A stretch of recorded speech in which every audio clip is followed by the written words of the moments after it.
tired. I've been on this plantation all my life. I've been enslaved all my life. I'm tired of being pushed and pulled. I'm tired of the master doing his bidding. I want to leave.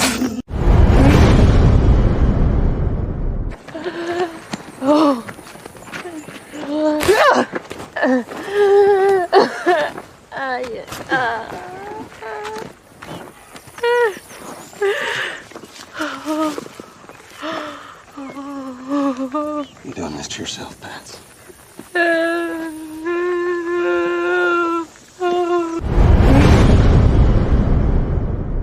You know why we're not afraid? What? He's great and terrible. Terrible is destruction. Y'all think it come back in all peace? You got another thing coming. So we out here fighting for our brother. We ain't marching saying, yes, we can. No justice, no peace. Go! Fight for your sons and your daughters. I'm not wrapped too tight. Got 400 years on my back. I'm angry dog. I'm black like that. Won't contact with you whites. And all the niggas I stand here with, they share my same sentiment. I'm fucked up tonight. Won't kill my brothers no more. Want all the smoke, motherfucker popo. This is my battle cry. Oh! Isaiah 14:21, that ancient version of that gun that fall. They stole our name, they stole our shit. We real Judites, motherfucker Jewish. We lords.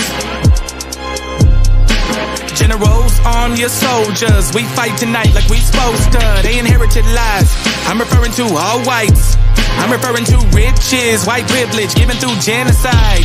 And they gotta pay for that. God say Jacob gon' take it back. I cry aloud, I spare not. This good bread, my sharecrop. This lily grew through concrete. We march to our own drum beat. We the chosen. No inclination to kick it with y'all. Raise Babylon to the ground, then watch it fall. Obadiah said you'll be wiped up for theft. These are just words, worry about what come next. It's for Negroes, Latinos, we better than all, not equal. My natives no red dot that feather. Me primo be smooth like that leather. Until it's time to bring the war dogs out, put the headdress on. War paint and I'm not wrapped too tight. Got 400 years on my back. I'm angry dog, I'm black like that. Won't contact with you whites.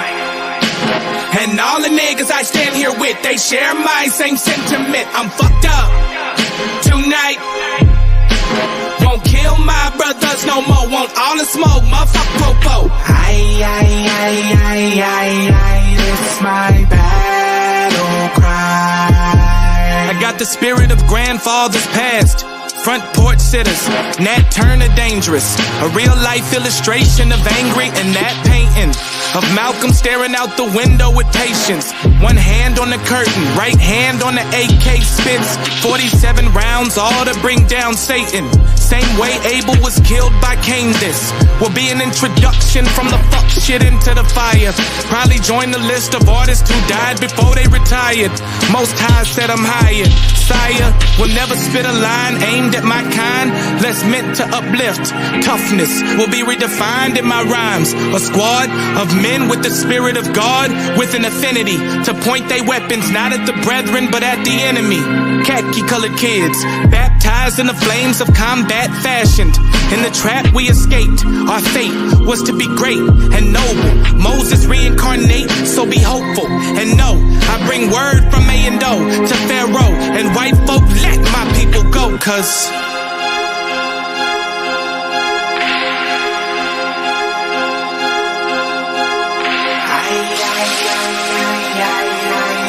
my battle cry.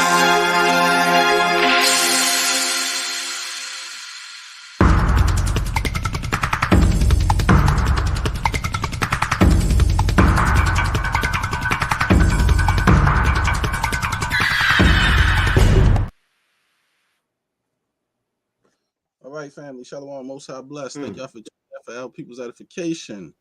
Thank y'all. We got a wonderful show lined up for y'all tonight. I know it's been a while since we've been on live, but myself been busy. So has other Qanath. And we got a beautiful show. Queen Naphtali in the building. About to drop some scholarship. Shalom to everybody out there. King Judah, big salute, bro. Sinetta, shalom, most high bless. Elder Midwest Judite, Mika, shalom, sister, peace to you. Professor Lovely Lady, shalom, most high bless, queen. Everybody that's in the building, Rashad, the G group, shalom, most high bless. Tell out here, moderator, Star and Lima. I know y'all be on soon. If y'all watching, shalom, peace and love. Weezy, one love, shalom, queen, most high bless. Always a pleasure seeing Weezy, one love in the building. Shalom, everybody. Shalom to my brother Obino. Shalom.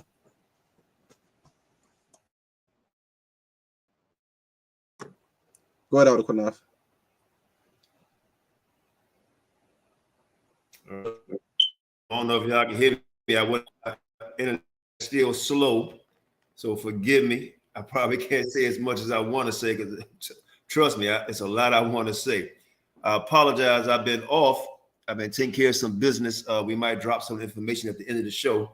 If I can't do it, maybe Naphtali can speak on it briefly about things that we had planned outside of the country, you know. So, but we're going to go in tonight on a lot of big dummies, right? You know, that's the title of the show. You know, we're going to destroy the big dummy doctrine, the big dummy religion that a lot of people speak on, you know. And that song was called Battle Cry. We say Pharaoh or the white man let our people go. In other words, we're going to say we love them, but the conscious community or so-called conscious community let our people go, right? So that's what we're going to speak on tonight, the big dummies.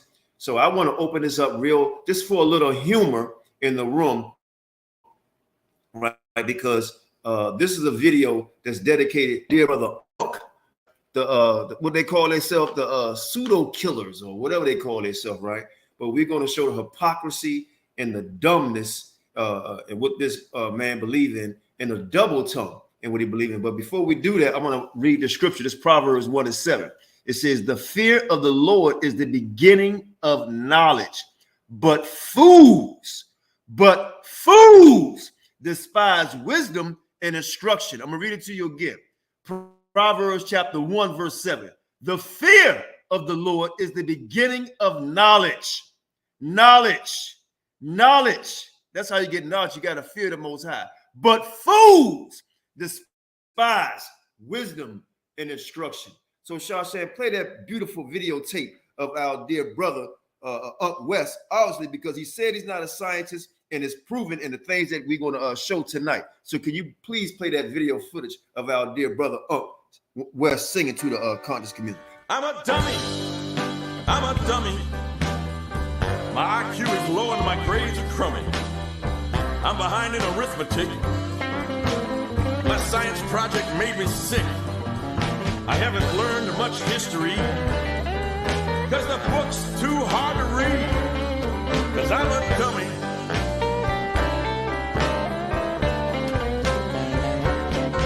I'm a dummy. I put garbage in my tummy. My diet's bad and my blood is dirty. I feel 60, but I'm 30. My wife's sweet, but I abuse her. Too bad she married such a loser, 'cause I'm a dummy.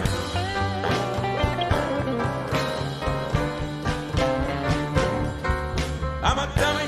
Play that again. I'm a dummy. Where I work, they treat me crummy. My mind has been destroyed. I'm unfit to be employed. I'm not psychotic or insane. I just have a big fat brain. I'm a dummy. Play it again. Yes, he is. Play yes, that again. he is the biggest dummy. The biggest dummy. Yes. The dummy award goes to him. Yes. That's right. I'm a dummy. My IQ is low and my grades are crummy. I'm behind in arithmetic. My science project made me sick. I haven't learned much history because the book's too hard to read. Because I'm a dummy.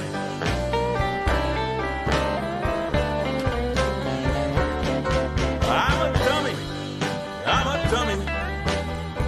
I put garbage in my tummy. My diet's bad and my blood is dirty. I feel 60, but I'm 30. My wife's sweet, but I abuse her.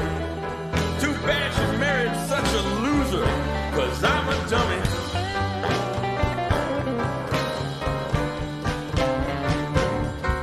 I'm a dummy. I'm a dummy. Where I work, they treat me crummy. My mind has been destroyed. I'm unfit to be employed. I'm not psychotic or insane. I just have a big, fat, lazy brain. I'm a dummy.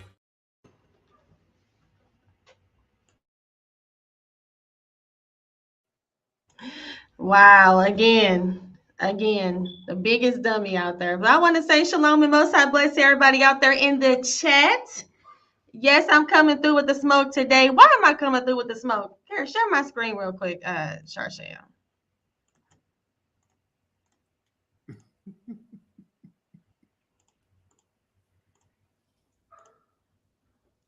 I'm coming through with the smoke, not only because you know, of course, you know, we represent the Most High and we want to make sure we preserve his word. But right here, I've been made public enemy #1. Yes, guys, that's me. They say Pseudo Teacher of the Year award goes to Naphtali, Israel. Congratulations. She is also on the run. If you see this individual on YouTube teaching, notify your local pseudo killer office. She's being hunted down for teaching that the earth is 3,000 years old, which is the lie. I never said the earth was 3,000 years old. They say the Bible taught the Big Bang Theory. It does. It says humans popped out of the dirt without evolving and women jumped out of the ribs.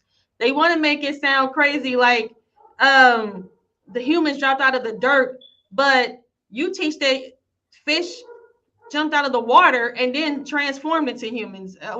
Transformed into different creatures, which then eventually transformed into a monkey or some form of transitional fossil living being, whatever. This is what they teach, right? But this what we teach sounds crazy, right?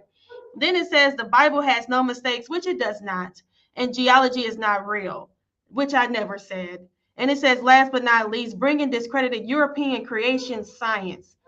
But they want to utilize the word European, but the person who coined this whole Darwinism, this whole evolution, was by a racist European, very racist. And we're going to touch on that. But I just wanted to showcase that real quick and just say shalom and say most high bless to you guys. You want to say anything, Elder Qanath?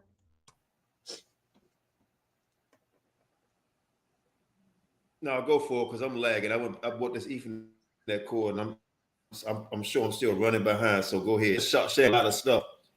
If I catch up, then hopefully I can play it. But go ahead, Neff. You can go ahead. Okay, you sound fine right now, but if you need to call us and we can, you sounding okay right now. So I don't know, if you want, do you have anything you want to say? If not, then I could just go on.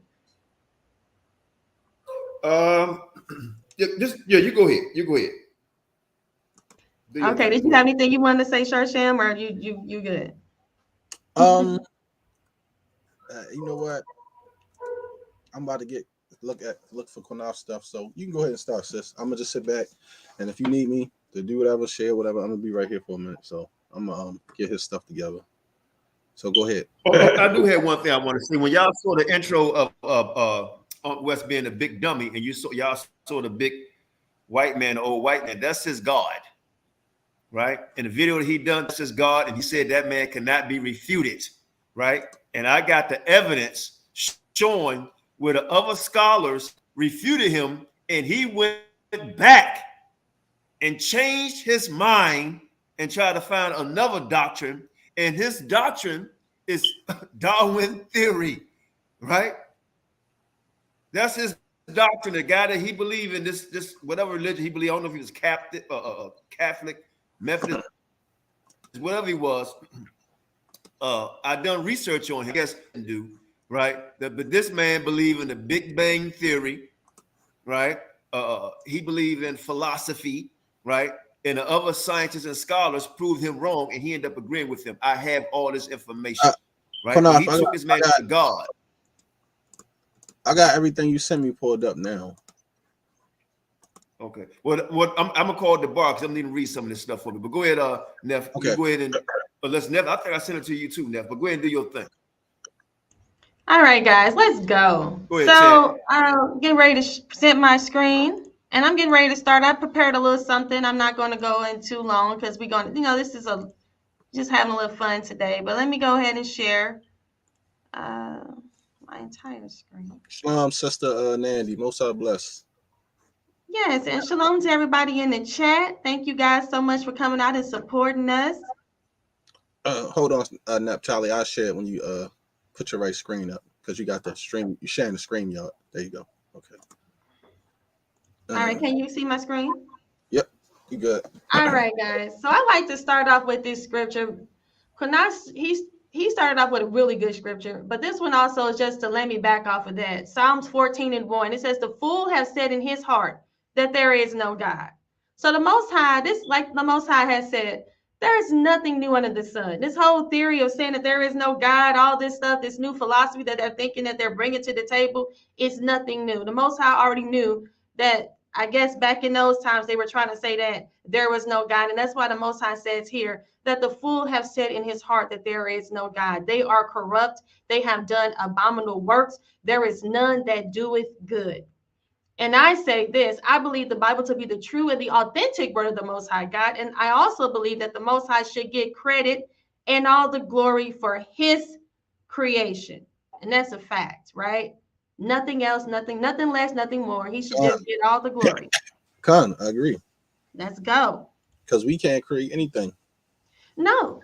And then by just looking at how things are created, to the simplest of things, there's always some form of designer who has created it. Somebody like with the laptops, the speakers, anything that you're using, small down to a toothpick was invented by someone. So why wouldn't, something that's like us being created, you know what I'm saying? Why would we evolve, But right.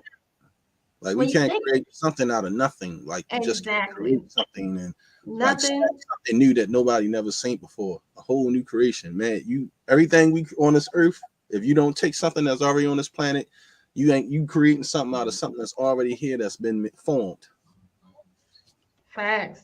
The fact that they want to say that non-life came out of let it go in. Life let it came go out in. of Let it non-life, flow. So that's facts. Inanimate objects created and spawns. The cell is so complex, right? And the reason why this is so important, we understand that it's important to have a relationship with the Most High. But guess what? This science is starting, this so-called science is starting to make its rounds because people are wanting to be more intelligent.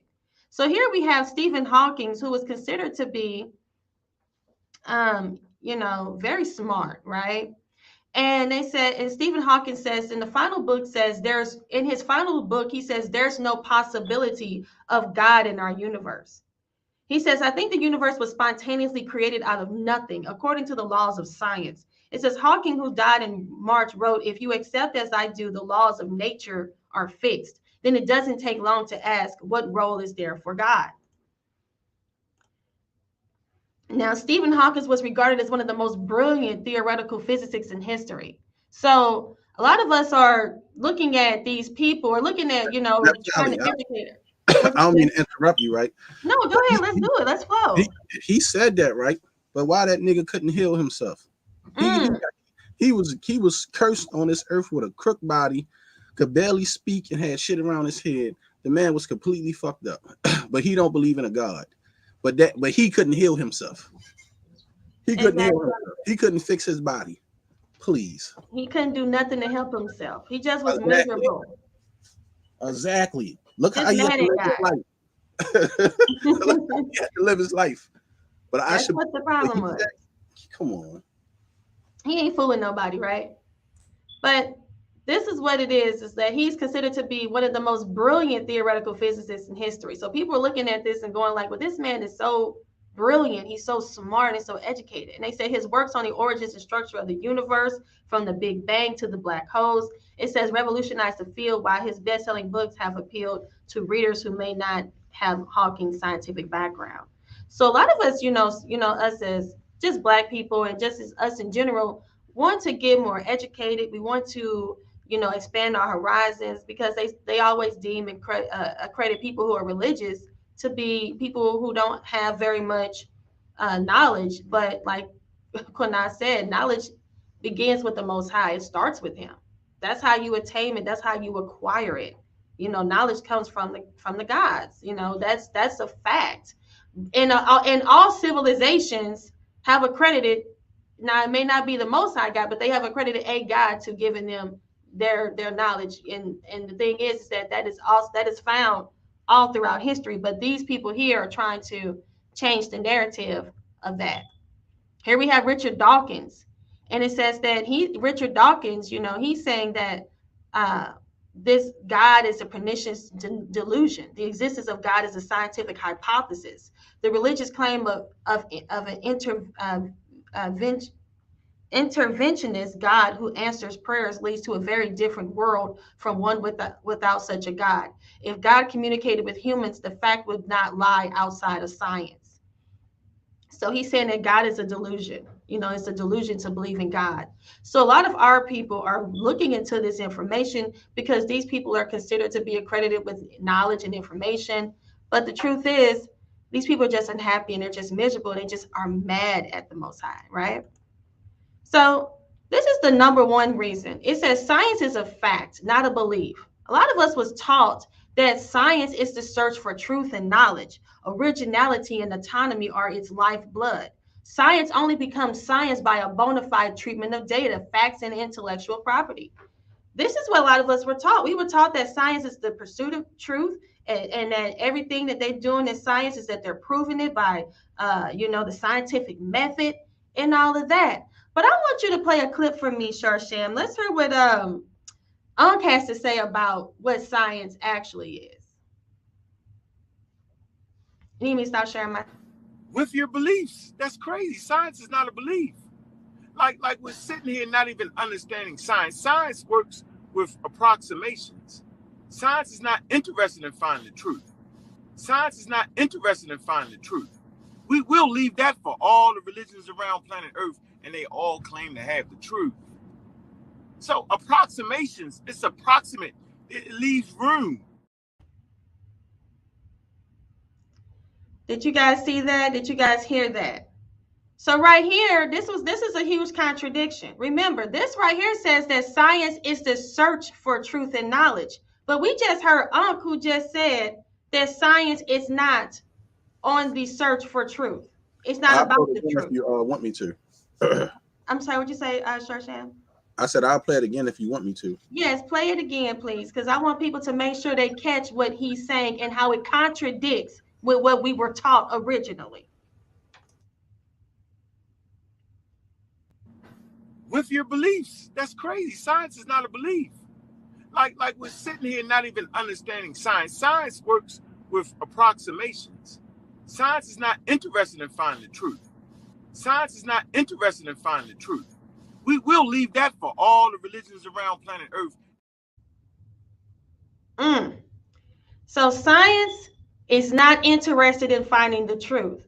But you tell that to people who go to, math, and when you hear about science, you think about, STEAM. They teach science, technology, engineering, arithmetic, mathematics, all this stuff. They teach it as if it's like math, like when you get 1 + 1, it always is 2, right?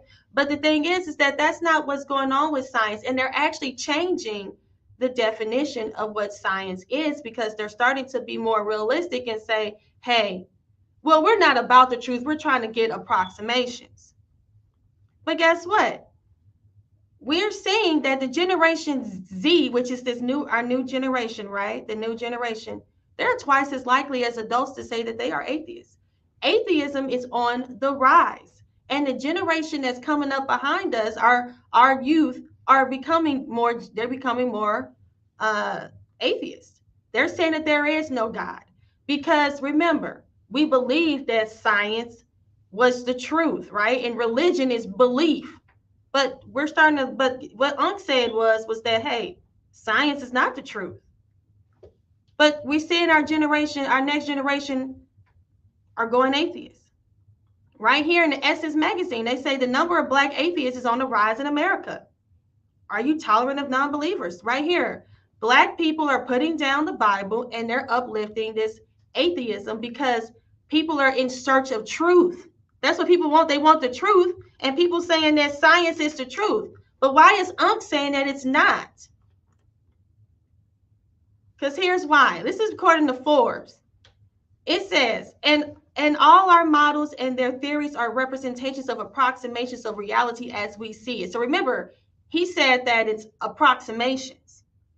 So what does that mean? It says the biggest giveaway is that the scientific theories change with time. As we acquire new information or new data, we have to update all of our beliefs. And how can a belief be true if it is subject to change at a moment's notice? So right here, they're letting you know they're having nothing but beliefs, and these beliefs are changing as the you heard this word belief, right? Belief should not be in something called science. Science is the pursuit of knowledge, of course, but when you actually utilize science the way it's supposed to be utilized, it actually comes out like, you know, with some truths, ironclad truths, when you can observe the science. But this science that they're getting into is belief. And they're saying right here, when we have to update all our beliefs, and how can a belief be true if it's subjected to change at a moment's notice? Science represents reality, and we try to be as faithful and as accurate as possible so we can get an ever deeper and ever more fundamental understanding of the way of the world works. This person says, I'm not the one to tell you what the truth is, and neither are scientists, at least when it comes to speaking about science. We know what we know about the universe through observation, and those observations are flawed. So this person right here lets you know that their observations are flawed and are subject to bias and interpretations and experimental uncertainty. And yes, some observations can be flat out wrong and will later be corrected or updated in the future. Now, I thank and congratulate this person here for being honest in this article. And Ankn actually is saying this same exact thing here.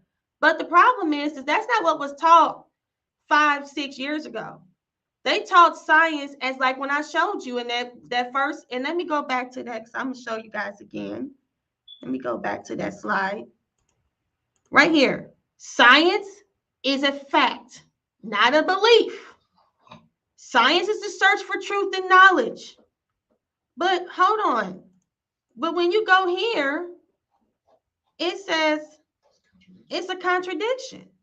What Ankn say, it's not about the truth. It's about approximations. So what is the definition of approximations? Approximation says a thing that is similar to something else, but is not exactly the same. It says a value or a quantity that is nearly, but not exactly correct. It's an estimate. What does an estimate mean? It means that it's a chance that this could be right? So you go, let's say you're going to get your car fixed and they give you an estimate of how much it may cost over the phone. But when you get there, it's flat, it's a whole nother number. Now, why is this such a big deal? Because as I just showed you, a lot of our youth are putting down the Bible, and they're picking up this so-called science because remember, they told us that science is not a belief, it's a fact. But now we're seeing that, hold on, it's an approximation. Hold on, it's an approximation. Thorne's theory was wrong, though. Of course his theory is. Lucy wasn't a fact. You know what I mean? And I haven't seen no man marry an ape yet, and an ape marry a man. You know what I mean? And then even with the whole missing link stuff they was talking about, like a lot of that stuff is just foolish concepts to me. Nobody is messing with no chimpanzee. A chimpanzee will rip your face off, rip your scalp you. You know what I mean? Like some of the stuff is just crazy, man. Like, you know, we be related to banana peels and all that kind of shit. I don't understand it. Facts. I don't understand it either. And my thing is why do they want to pick? They say it's like, well, it's not an ape, it's a ancestor of an ape, or or hominid or whatever. The thing is that we don't see any of that evidence of it happening now. You know, how did these apes that left Africa, how did they get over here to the Americas? Because there's apes over here. So the thing is, it's like there's a lot of unanswered questions that they don't have responses for. But their thing is that, well, we're still trying to figure it out.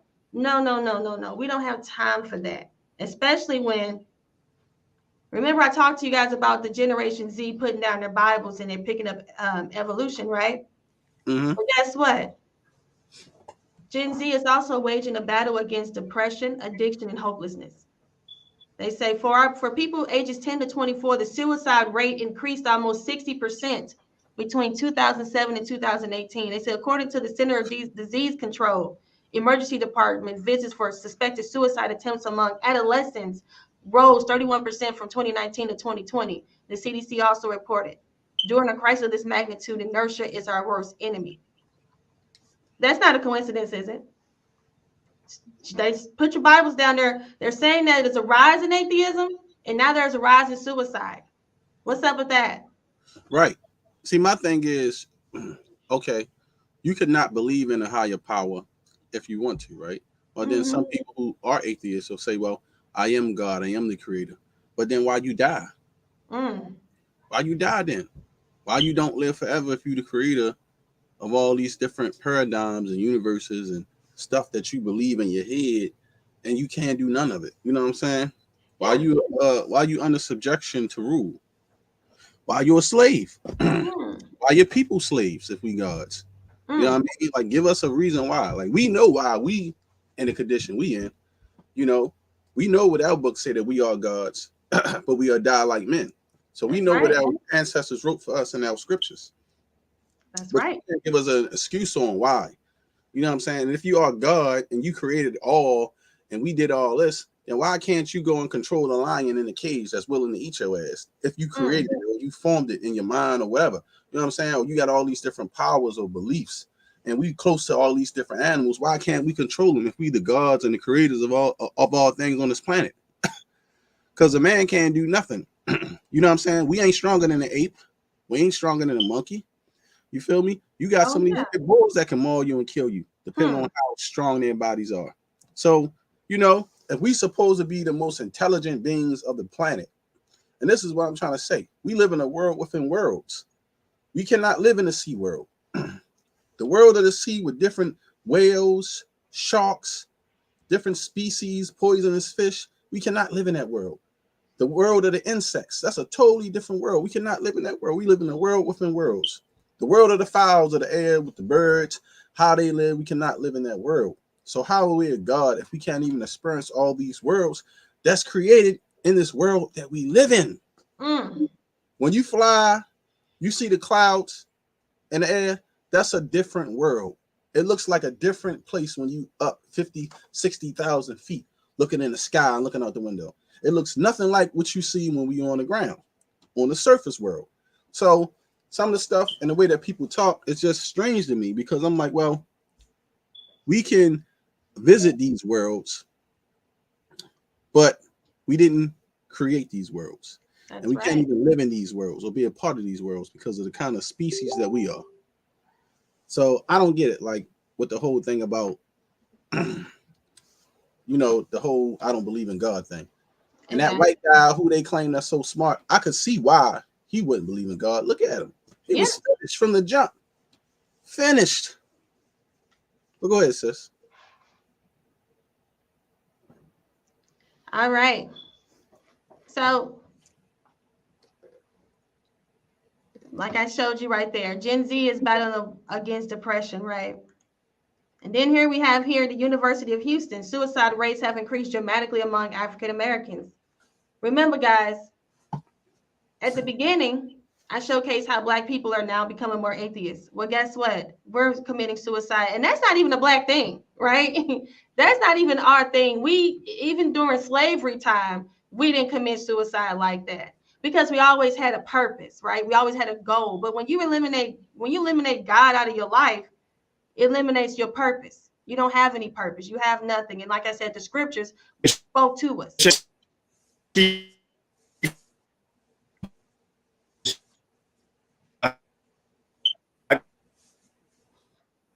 got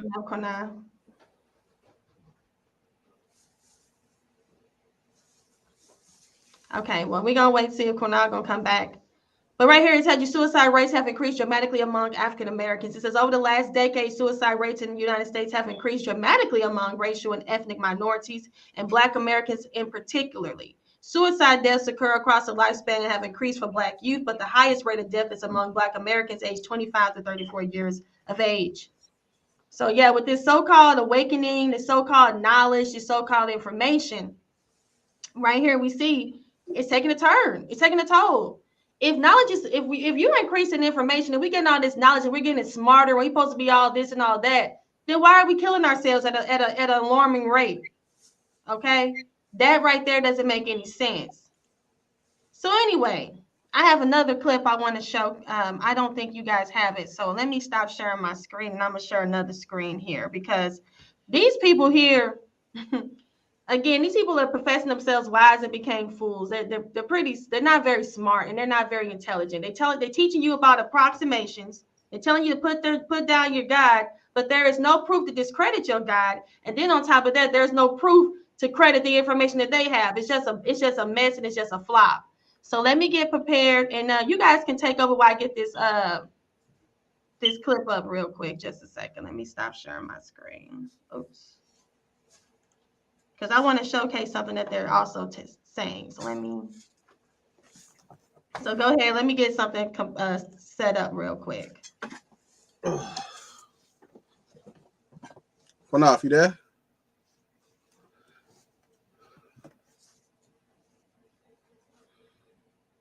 These guys with these comments, boy, it's hilarious. Y'all committed pseudo-suicide. Well, if that's how you feel about that, you need to prove to me that you're a God, since you don't believe a God. Why you niggas can't heal yourself? Why y'all can't get yourselves out of captivity?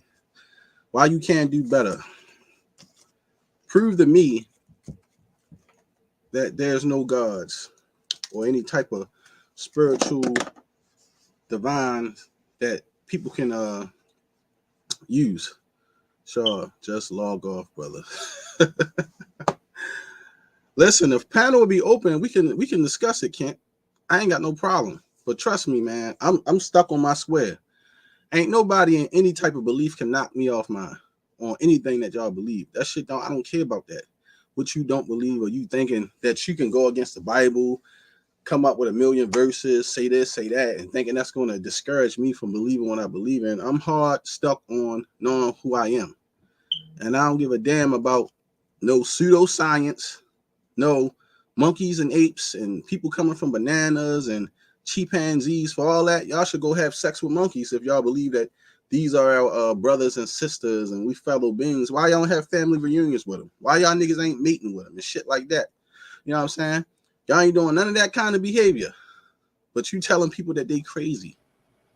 People been studying and believing in. Jam, can you hear me? Yeah, I can hear you out. Okay, am I lagging real bad? No, you good. Okay, this is what I want to say, right?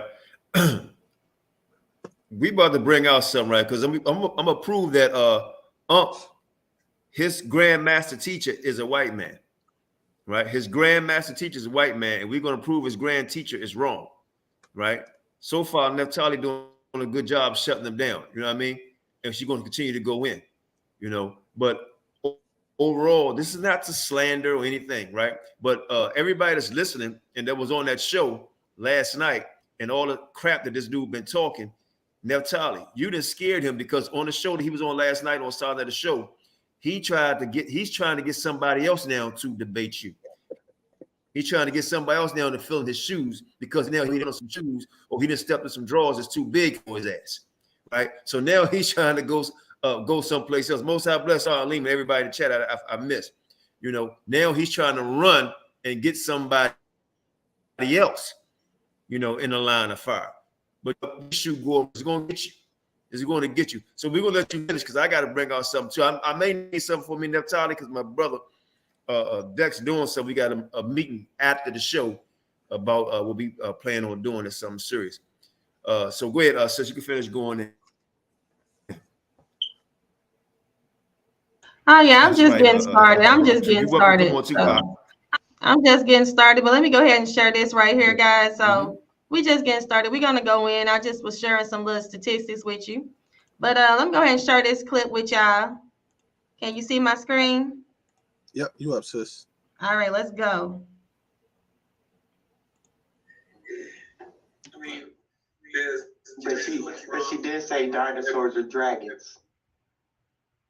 What? Man, She said dinosaurs are dragons. The human concept of dinosaurs. The human concept of dinosaurs. They never saw a dinosaur. So their only equivalent that they could make was with reptiles. So you could mystify reptiles, but you never had a dinosaur. Oh, I'm not making that up, bro. Get that clip and prove that, though. You ain't say that. I ain't seen that. She said dinosaurs are dragons. I'm gonna have Craig pull it up. For you tomorrow. No, sir. I'm not gonna let you talk about this. No, sir. Yo, I'm not making it up. Look in the chat. Look in the chat. Didn't she say dinosaurs are dragons, y'all? Sabian, I'm not playing with you, bro. Come on, chat. Come on. Don't do this. Didn't she say that yesterday? I'm not making it up. So we got Dumb, Dumb, and Dumber.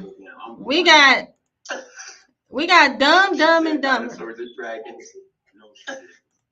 Dumb, Dumb, and Dumber, right? We got the Three Stooges up here, and these are the people that's teaching you, right? Because they thinking that, they looking at everything from what they've been taught. They don't want to look at, they look at everything at what these so-called white man has said, right? They started with the white man's science. They start off with what he brought to the table, and they think that's it. Everything else that's historically, that's ancient, that's been spoke on, that's been taught about in the ancient world is considered to be laughable. But I want to showcase something to you guys real quick. So they laughing at me, they talking about me, and they're very foolish, again, just real sad about the dragons and the dinosaurs, right? So let's take a look and see what does that mean exactly.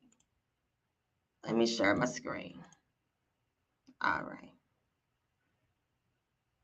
Qanath, you can accept it for me.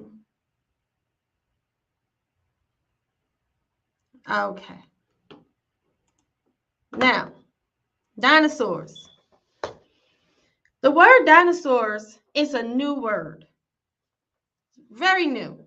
1841. It says Sir Richard Owen came up with the name dinosaur in 1841 to describe the fossil of extinct reptiles.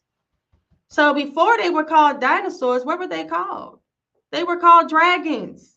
Okay. Unfortunately, I know it don't sound right, but in 1840, they were calling them dragons.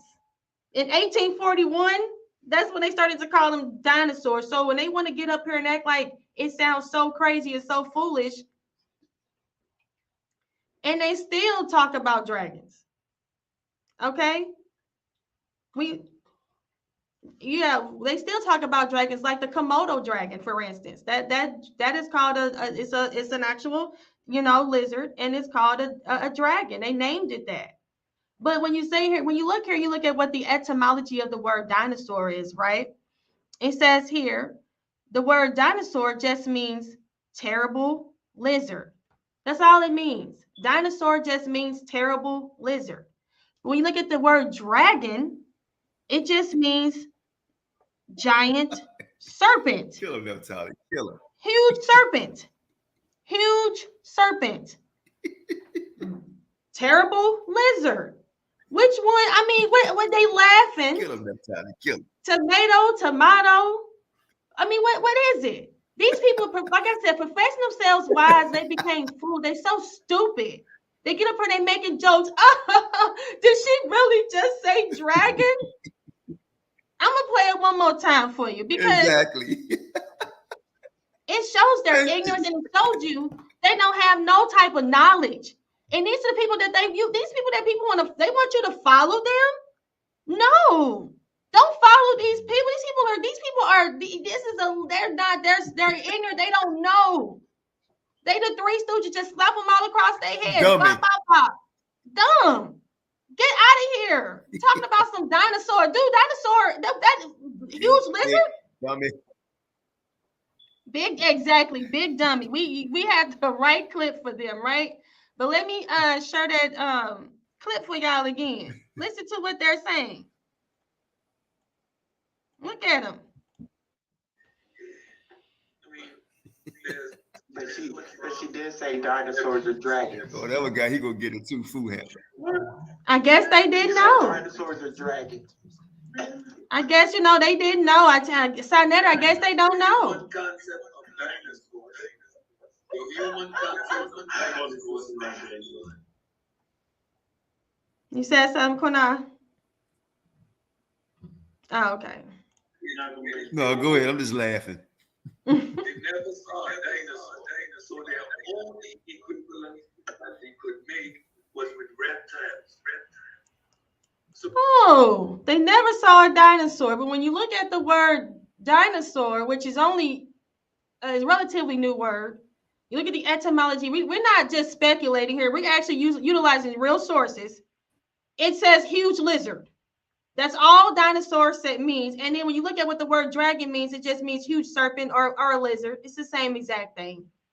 Except I guess it just sounds more smarter when someone says the word dinosaur. But this is how, just like I said, you have to really watch who teaching, who you listening to, right? Well, let's just keep going because it gets worse. You know, the Bible actually speaks of dinosaurs. I know that's why they laugh at it, because this is against the Bible. Everything wants to be against the Bible. They try to make stuff seem more primitive because it's in the Bible. But the thing is that the Bible is authentic. It's the #1 best-selling book of all time, and nobody has been able to debunk it, okay? Again, the Bible speaks on, in the book of Job, it talks about behemoth. And when and the way that behemoth is described, it's like he's a sauropod dinosaur right here. You know, it says the Lord answered Job out of the whirlwind and said, now prepare yourself as a man, I question you. And you shall answer me, look at behemoth, which I made among you, which feeds on grass like an ox, which strengths has in its loins and the powers of muscles in its belly, and tail sways like a cedar. So a lot of people are saying that, hey, this could be referring to an actual dinosaur in the Bible. And the Bible speaks on dragons.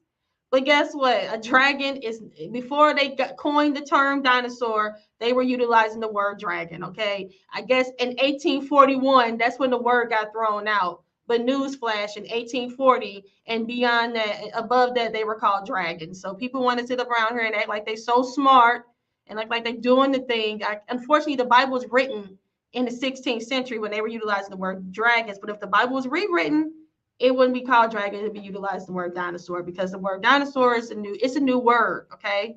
And the Bible has been around for a long time. But you guys' knowledge hasn't. Also, I wanted to just touch on this real quick with the microevolution.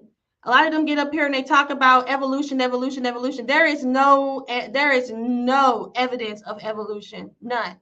But what they talk about is like, oh, well, the vaccine, the coronavirus, it evolved, it mutated. They talk about all these little things. That's nothing. Okay, that's called microevolution. It says evolutionary change within a species or a small group of organisms. Microevolution is a change or frequencies that occurs over time within a population.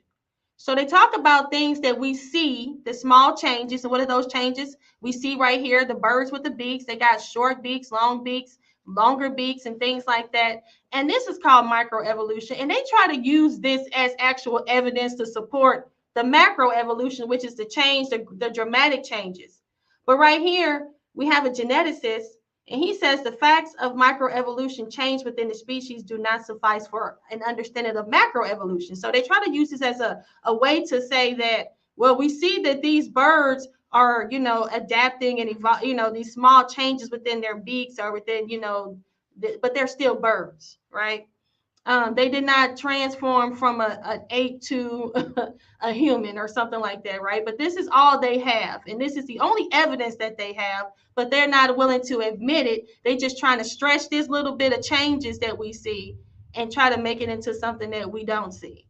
But right here in Genesis 1:11, it says, and God let the earth bring forth grass, the herb yielding seed, and the fruit yielding from after his kind, whose seed is himself upon the earth, and so on. So the Most High talked about the seed and the fruit of the trees were coming after their own kind. And in Genesis 1:24, it says, God let the earth bring forth living creatures after his kind, cattle and creeping things. So he pretty much was saying that the different cattle, the creeping things are going to reproduce and after their own kind. So sheep are going to make sheep, cows are going to make cows, and that's what we see today. We don't see anything different, right?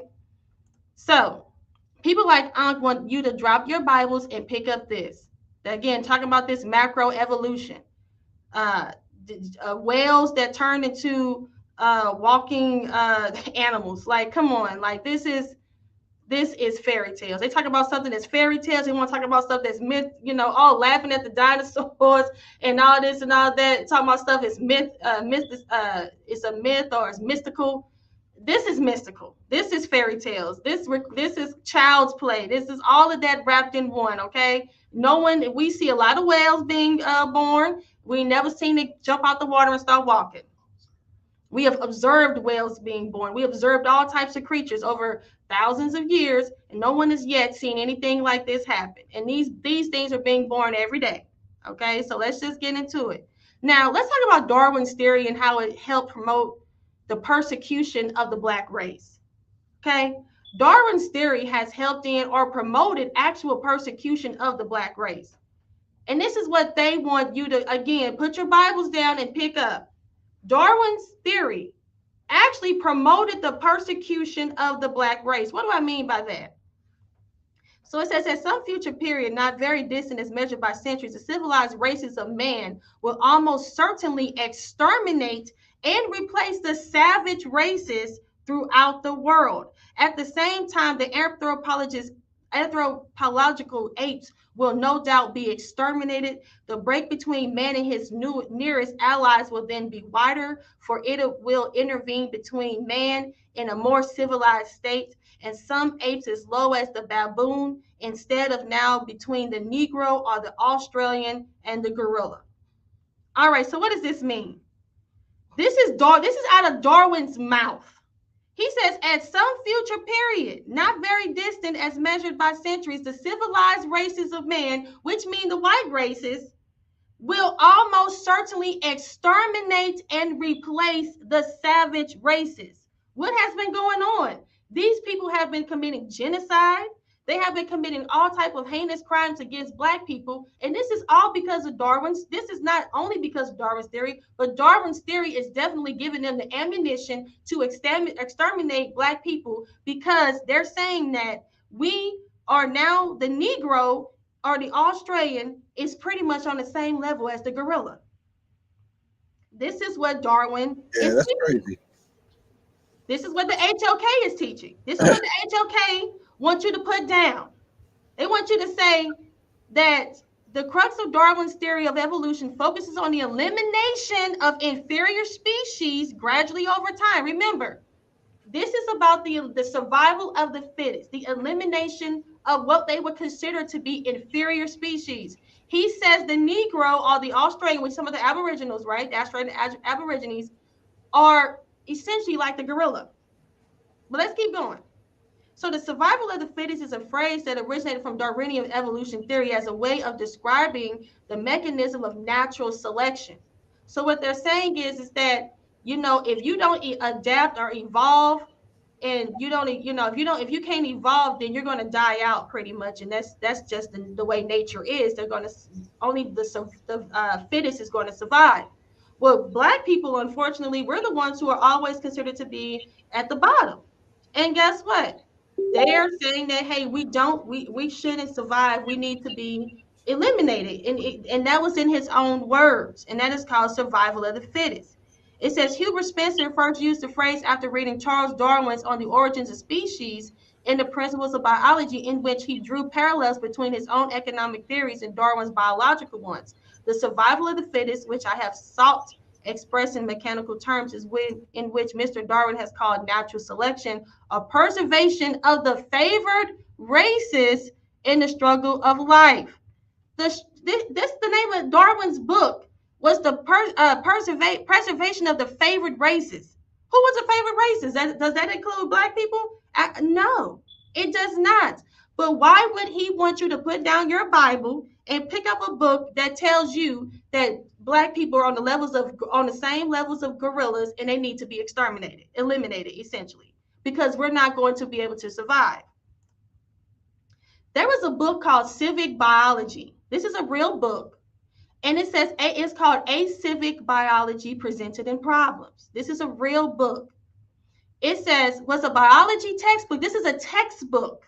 Okay? This is not just someone who wrote a book. This is an actual textbook that was actually taught in school. Now, it says it is the book which the state of Tennessee required high school teachers to use in 1925. In 1920, this is not that long ago. This book was required by the state of Tennessee as their textbook to teach. And they're just mentioning Tennessee. This book was all throughout the United States, and this book was taught like how we were in school. We had a biology book. This was the book that they had. It says in 1925, and is best known for a section about evolution that was ruled by local court to be in violation of the state Butler Act. It was for teaching from this textbook that John T. Scopes brought to trial in Dayton, Tennessee, the Scopes monkey trial. So there was actually a trial about this book, but the trial was actually overturned. It didn't matter. But the thing is that this racist book was actually taught to students in school. Now, what was mentioned in this book? It says, although anatomically there is a greater difference between the lowest type of monkey and the highest type of ape than there is between the highest type of ape and the lowest savage, yet there is an immense mental gap between monkey and man.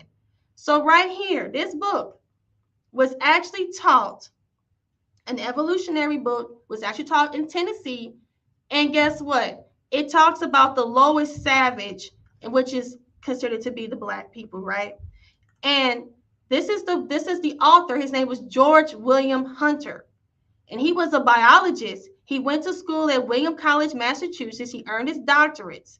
He was an educational director for the War Work Council in Washington, D.C. He also worked summers at Woods Hole after teaching biology at Carleton College. So this man was a professor. He taught all around, and this is the stuff that he taught. And he got this from Darwinism. He taught in civic biology that he taught about eugenics and segregation. He says, writing that if such people were lower animals, we would probably kill them off due to prevent them from spreading. Let's say this again. If such people were lower animals, we would probably kill them off to prevent them from spreading. Humanity would not allow this, but we do have the remedy of separating the sexes in asylum and other places in various ways, preventing intermarriage and possibilities of perpetuating such a low and degenerate race. Look at that word, degenerate race.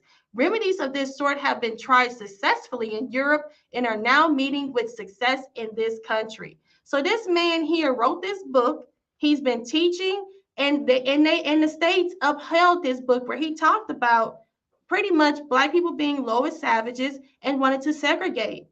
And this all comes from the teachings of Darwinism that the HOK wants us to pick up, and also that Ankn wants us to pick up. All right, look at this nonsense. Look at this. These are excerpts from the book. Let's look at the races of men. It says, at the present time, there exists upon the earth 5 races of varieties of men, each very different from the other instincts, social customs, and to the extended structure. These are the Ethiopian or the Negro type. So they say the Negro types are the Ethiopian, originating in Africa, the Malay or the brown race from the islands of the Pacific, the American Indian, the Mongolian or yellow race, including natives of China and Japan and the Eskimo, and finally, the highest type of all, the Caucasians, represented by the civilized white inhabitants of Europe and America. And this was actually taught in schools. And this is what they actually believe as far as evolution. They tell you right here that the highest of all the races were the Caucasians. And this is what the HOK wants you to pick up. They want you to put down the Bible where it says that we are the Most High's chosen, and want to pick up this where it tells you that you are the lowest, that you are savage, and all this. But I mean, make it make sense for me. Make it make sense for me. It says eugenics. When people marry, there are certain things that the individuals as well as race should demand. The most important of these is freedom from germ disease, which might be handed down to your offspring, tuberculosis, syphilis, that dread disease which cripples and kills hundreds of thousands of innocent children, epilepsy and feeble-mindedness and handicap, which is not only unfair but criminal to hand down to posterity. The science of being well-born is called eugenics. So he spoke on, these are different things that were actually taught in this book. It says, undoubtedly, there once lived upon the earth races of men who were much lower in their mental organizations than the present inhabitants.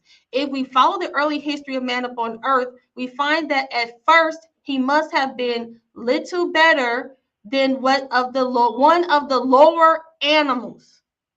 So here, they're telling you the evolution of man. They're saying at the beginning, there was this man who was black, right? And he's letting you know that he was a little better than one of the animals. So he's pretty much saying that we were only one step above another animal. We were on the same levels of an animal. Now, I have a major point that I'm getting ready to make. That's not even my point. This is just me touching the surface. This is my point right here. They let you know that black people were considered to be the same levels as animals. So did you guys know that there were hunting permits that were sold for the purpose of hunting and killing the sand bushman, similar to what you would purchase to hunt and kill a deer? I would need to hear you guys' insight on this. Sharsham, Elder Qanath, have you guys heard about hunting permits that you can actually purchase for hunting season for the sand? No, I never heard of that before. It's my first time hearing about this. Yes. The koi sign. I hear them all the time. They get up here, they say the koi sign are the oldest people on the planet Earth. This is what they say. They love this. These HOK folks, they say the sand bushmen, these people are the oldest people according to evolution. But guess what? Back in, it says here the koi sign were treated like animals because they considered them to be animals, right? They weren't fully evolved. What do you expect? They say they were treated like animals with the colonialists, making their heads trophies, their hangings at a public sport, poisoning water sources. From the commando reports of multiple districts of Qanath, it would appear that during the period from 1786 to 1795, almost 2,500 sand were killed and 654 were captured. According to historian H.J. Van Oswegen, the numbers are probably underestimated, as not all commandos reported regularly to the land draws. Graf Renate was just one district. Thousands across the Cape perished in this way. Now, this is just, they're letting you know that they were treating this koi sign like they were animals. Why? Because this is what they were taught. They taught that they were essentially animals because they were lower, lesser evolved beings. Koi sign is kind of on a similar level as a hominid. But they changed the definition of a hominid, but at first they were actually called a hominid, right? They say that, oh, we're changing, we're evolving the information. But guess what? This information was so dangerous that they were treating the koi signs as if they were animals, and they were hanging their heads on trophies and hanging them in public. But it gets worse. It says when the British, these are the British now, claimed the land at the end of the 18th century, they vowed to end violence by encouraging the sand to be more civilized. So they said that they were going to come in and they were going to make them more civilized, right? Primarily by adopting an agricultural lifestyle. They said when this failed to work, shockingly to the British, the sand, the oldest people on earth, by the way, which they're not, but it says here we're not keen on giving up their semi-nomadic pastoralist or hunter-gatherer lifestyle. The British policy became much harsher and more violent. The killing of sand was accepted and encouraged. The killing of the sand was accepted and encouraged. The barbaric practice where hunters could apply for a license to shoot a male bushman and a female bushman was legal until 1937 in Namibia. Right there. Just like you can go and get you a license to kill a deer, you can go get a license to kill a sand bushman. And these are the people who were evolutionists. Because think about it. You look at a deer as an animal, a sand bushman is considered to be an animal because they're on the lower spectrum. It makes sense. But guess what? These people at the HOK, they want you to put your Bible down and they want you to believe in what remember that teacher I just showed you who's they utilized his textbook to teach?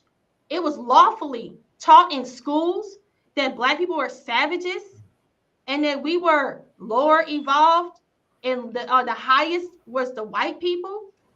That's what they taught. Naphtali, my thing is this though, right? Yeah. You put the people who put their belief down, whatever. That's for anybody belief, whether you're Muslim or Christian. I don't really even care, right? Yeah. So say you stop believing that to be an atheist, right? How is it being an atheist making your life better? Like, what do you gain from it? You know what I'm saying? Like, what is you getting out of it? You know what I mean? How is it enriching you? Like, and what is it doing for you?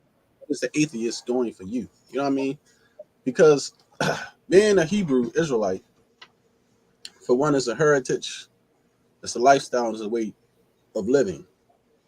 Now, you got people who's Israelites and they don't practice how they should, which is anybody, because I don't believe everybody will practice what they believe 100% how they should. Like, you know, we know Jabari, he considered himself a like high Kemetic priest.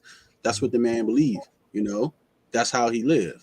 I, you know, practice being a Hebrew Israelite. That's my belief. This is how I live. So I want to know, to be an atheist, okay? And their belief and their practice is like, you know, is they celebrating Christmas, Halloween, Thanksgiving, all those pagan holidays. You know what I'm saying? Hey, Shane. Yeah. What is the benefit from it? That's what I want to know. Am I lagging behind? Because I want to say something. I don't know how you got to go. You no, can go, you're not lagging. You can go as long as you want. I don't know. Am I lagging again? No, you're not lagging. I just want to jump in real quick because we keep using the word belief. Go ahead. Belief. Okay. We keep using the word belief, and you don't have to rush it, Charlie. I want to bring something out because Naphtali says something very interesting to me, and on the HOK, bro, sister, I do love over there, but a lot of y'all are just straight ignorant, very obtuse, quite frankly, asinine in your beliefs. And she said that your science is a belief and is a religion. When she done her presentation on South of the Channel, and it went over a lot of people's head, and she was talking about different ways they use to calculate the time of the earth and carbon dating it and all these different methods, right? And I came on there and I said, well, what about carbon dating 14 and 12 and so on and so forth? And my dear brother Ankn and I forgot the other brother, I forgot, you know what I'm talking about, deal with the martial arts and stuff like that. I admire him because I deal with that too. Robon, right? And he said, well, Qanath asked a dumbass question, blah, blah, blah. Who was the person? Naphtali, you mind real quick if I just jump in just for a second? No, Shashan, I sent you a message, right? Go look on your messenger, right? Because we're dealing with belief here. Yes, we're dealing with belief here. Shashan, I want you to go to your messenger, right? And I want you to look at the last three, but look at the one that has the all white and the black words, right? Put that in there, right? It has the white background and the black writing. I would like for Naphtali to read, if she can, the second paragraph where it says Dr. Willard, right? For me. Because this dealing with carbon dating, and right, we keep on talking about belief. When they always say, do y'all believe? Well, they always keep pointing out their scientists. And we keep on trying to tell you that your scientists are flawed. So can you read that part for me, Naphtali?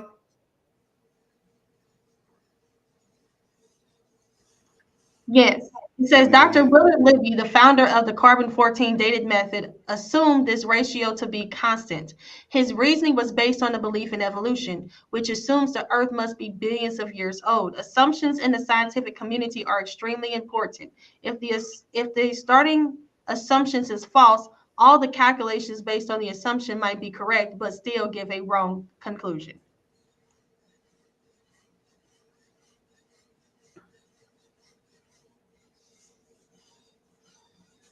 Qanath, Assumptions, right? Evolutions, right?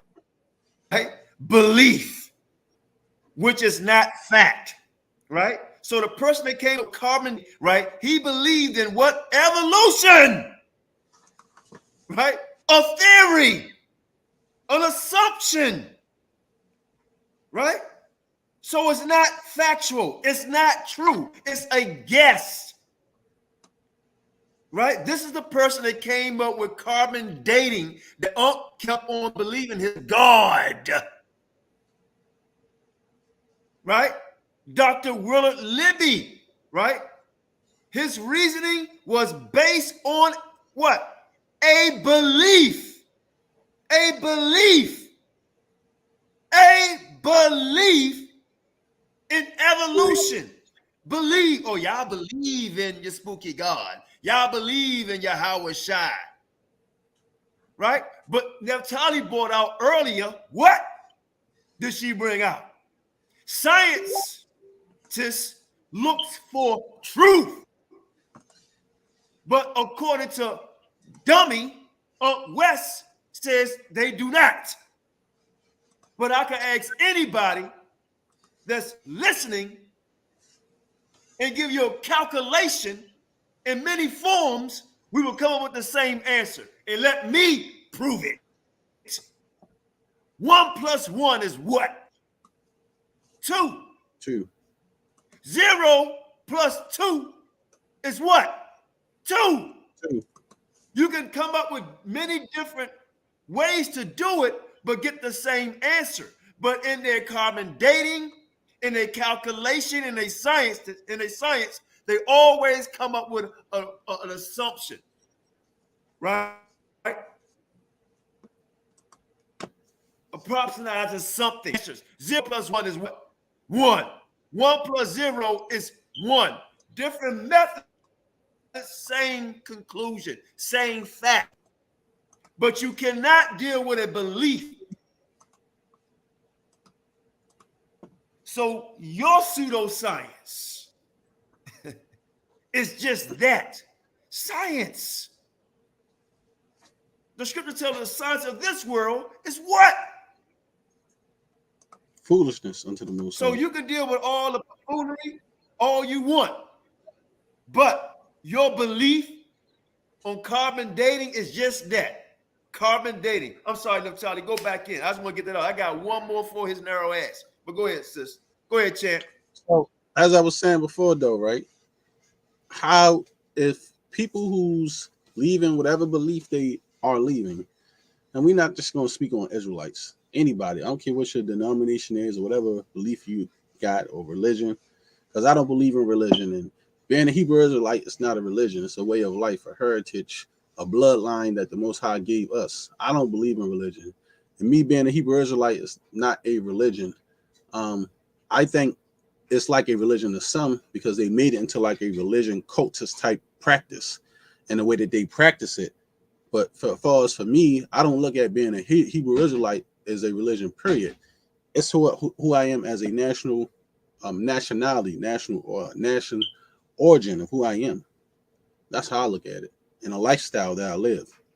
But for everybody who's becoming atheists, are you still celebrating Christmas, Halloween, Thanksgiving? You still getting together with your family, eating a turkey and trimming a tree on Christmas? You know what I mean? Or what are you doing differently in your life that being an atheist and getting this higher knowledge and all that you're doing now that you didn't do differently before you found this newborn God killer spirit in you? How did it change your life? That's what I want to know. How great did it make you? Did it take you to a higher level? Did it elevate you? You know what I'm saying? Or is you still getting it together with the family, doing all these things that is we know to be wicked? Because, you know, far as what I see in a lot of the communities, and this is how I feel, a lot of people push their teachings, their narrative, or what they believe on other people, man. But the whole time they be hypocrites themselves, practicing the same worldly shit or things that they tell other people that they shouldn't do. You see what I'm saying? Me, y'all see me as a Hebrew Israelite, y'all would never see me at somebody's Christmas party, dressed up in some Halloween stuff, eating Thanksgiving dinner. I practice what I believe and know what I am. Okay? I won't be telling other people leave this knowledge alone. That's why I don't even promote that kind of foolishness no more about always trying to tear down somebody else's belief. When you come into the Israelite community, they teach you to do that. But I had to realize it's not a good thing to do. If a person feel like the way that they're going to get to whatever they call God or non-God, and they believe that they found without that, I let them people live their life that way. I don't give a damn. I don't argue about people who read the Quran or whatever. I have so many different religion books. I study it all for the knowledge. But if you believe in something, show me how it bettered your life. And if you sitting here telling us that we should be atheists and we shouldn't read the Bible, show us why should we be atheists? Why shouldn't we believe a God? And how it would help black people. That's what I want to know. And how it would better black people. That's what I want to know. Somebody show me that. But go ahead, Queen. Them niggas don't know. Let Naphtali go. Niggas know. And we got more. Go ahead, sis. I told y'all, man. This new school of thought, FOPE, for our people edification. Go ahead, Champ. I mean, yeah, because if it's not going to make your life better, then why should I do it? If it's not going to help me elevate or take me to a higher learning in life and make me progress and do better, why should I do it? So that's what I want to know. Show the people why shouldn't we believe in God, and why should we change, and why should we put the Bibles down? I want to know. If we got a sky daddy and all this stuff is spooky, because if you want to say that, all religions is sort of spooky then, because everybody believe in something or have some type of faith that they haven't seen. But Shan, the number one spooky, Shan, is science. That spooky is science, right? It's a theory. It's a belief, right? It's an assumption. It's miscalculations. It's all of that. You know what I mean? That's what it is. Come on, sis. Bust they seal. He said the past does not exist. That's why y'all problems. Well, if the past doesn't exist, then why are people trying to live in the past today? Why are people trying to take you back to ancient civilizations and saying this is how we should live? Why are people trying to take you back to the greatest past empire there is? They telling you, hey, we all should go back to the Egyptian culture and way of life. So if it doesn't exist, why are people trying to go back to it then? You don't even make no sense. When we here in the future and getting our ass kicked right now, you see, we in captivity, enslaved by other nations right now, and can't even get out of there from under their foot. But go ahead, sir. CUC in the house. Go ahead, Naphtali. CUC. Nat, you mute, Nat.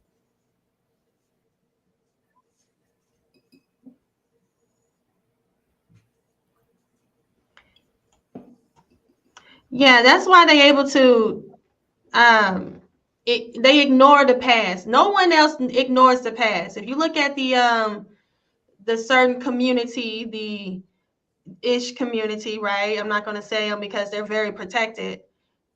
The Judaism community, they uphold their past. They remember. And like what they tell you, remember 9/11. Remember 9/11. When 9/11 happened, these people don't forget about their past. They think about the Holocaust. They talk about, when it comes to black folks, we always be the ones that's always talking about get over it, forget about the past. When we didn't have the bloodiest, like I said, you got to know your past so that you don't repeat it. And that's why we're in a continuous spiral on a down spiral, because right here, and let me make my screen big, right here, the Khoisan were hunted down as if they were deer, like they were deer. They actually bought permits. They actually bought permits to hunt them like you would hunt a deer. They did that. Because why? Because of the teachings of Darwin. You can't get over that. Because Darwin tells you that they're lesser evolved. And the thing is that that's what we see today. That's what they done cleaned it up a little bit for us today. We don't know what they taught 30 or 100 years ago or 40 years ago. We don't know what they taught because they can always say, oh, we didn't get that right. Let's change it. Let's change it. But what was the outcome of what they got wrong? What was what did people suffer when they kept getting it wrong purposefully? They say right here they say the barbaric practice where hunters could apply for license to shoot a male bushman and female bushman was legal until 1937 in Namibia.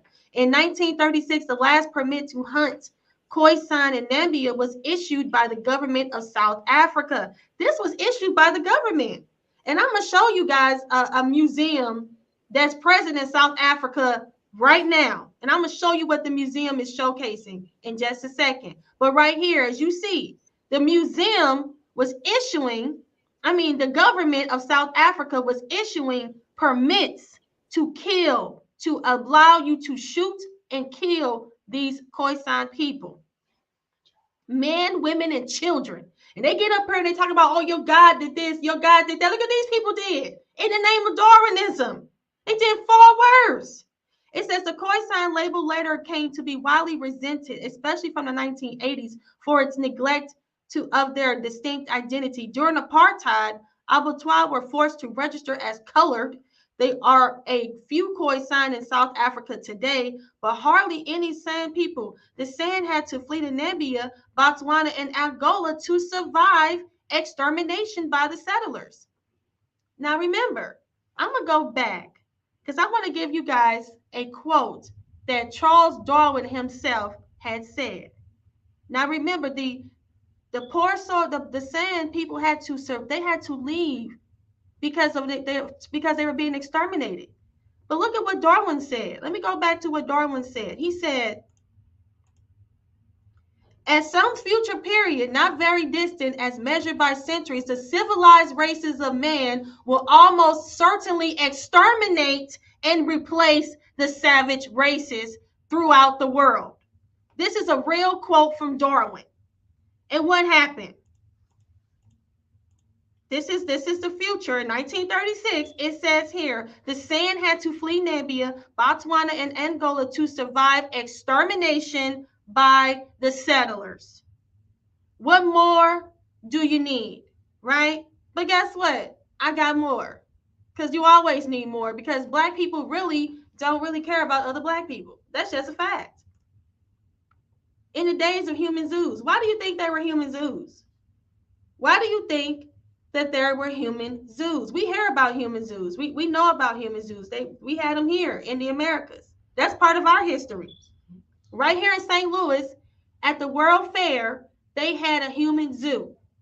Why did they have Black people in the zoos? Because they felt that you were an animal. I don't care what they say today. They said that they still are saying it, because I'm gonna show you guys something. But look right here. These are people in the water, in the zoo. This is an actual zoo. This is Black folks and children. And look who's standing here. You got actual Black people standing there looking at them too. This is crazy. These people are standing around looking at these people at the zoo.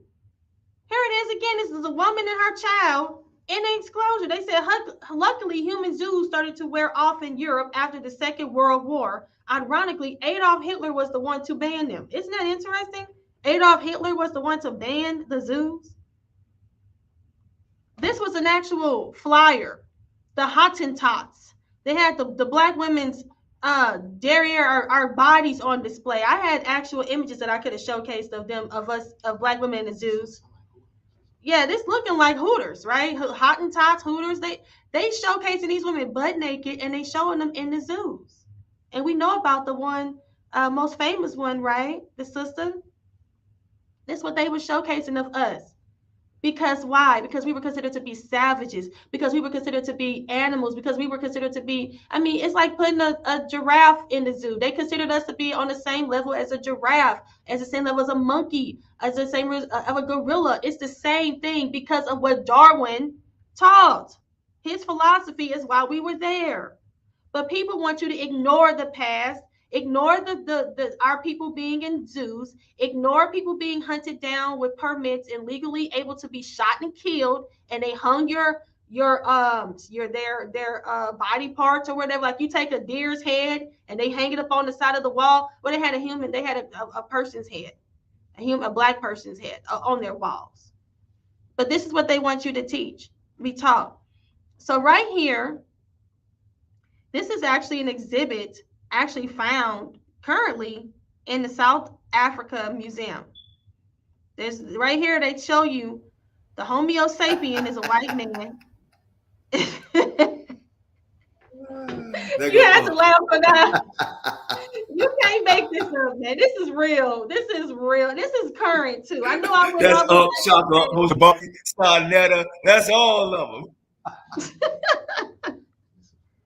And this is what they want us to believe. This is what they want us to put. They want to put, we was first, right? So this us right here, you know, and then they made the Neanderthal black. I thought the Neanderthal was, so they changing up stuff, right? Oh, he's still, this the Neanderthal Denis's right here. The Neanderthal Denisalis is right here. He's a little, he got a little lighter, but as you see, the Homo sapien is the white man, and this is in South Africa, guys. This is the exhibit right here. This is actually on the wall in the museum. You got the 8, this transitioning, and I guess this is Lucy right here, and then it's transitioning, and then I guess this is us. I guess this is who we are right now, because I don't see another step to make us human. I mean, to make us fully evolved. But as you see, the Asian woman is the Homo. It's the Homo sapien. And like I said, you really can't make this up. And I'm going to actually show what you guys on the Google so you guys can actually see the search. Where is it at? Here it is, right here. It's called the Cradle of Humankind Museum. That's what it's called, the Cradle of Humankind Museum. This is what Sonetta teaches, right? This is what all them teach. They want you to appreciate this information right here. And this is the website. This is modern. I took you guys on a nice little trail. We went back in the 1800s to the 1900s, and now we're in current time. This is the cradle of humankind. Now, mind you, they was just shooting and hunting you down, and now they got you inside this museum.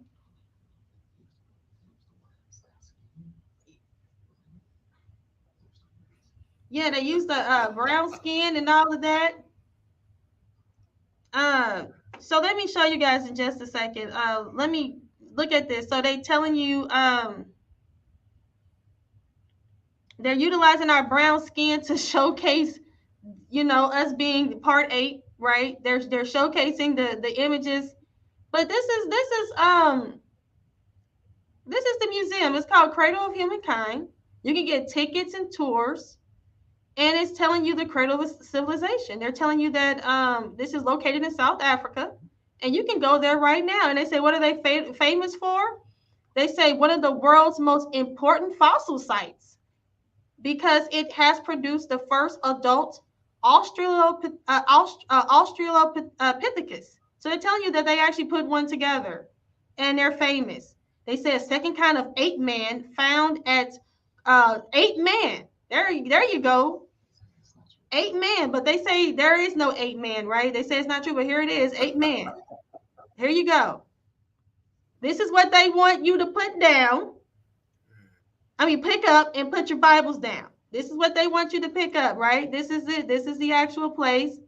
And you can go here. You can come to these exhibits, and there's your ancestor right there. There's your ancestor. Is that on the far right?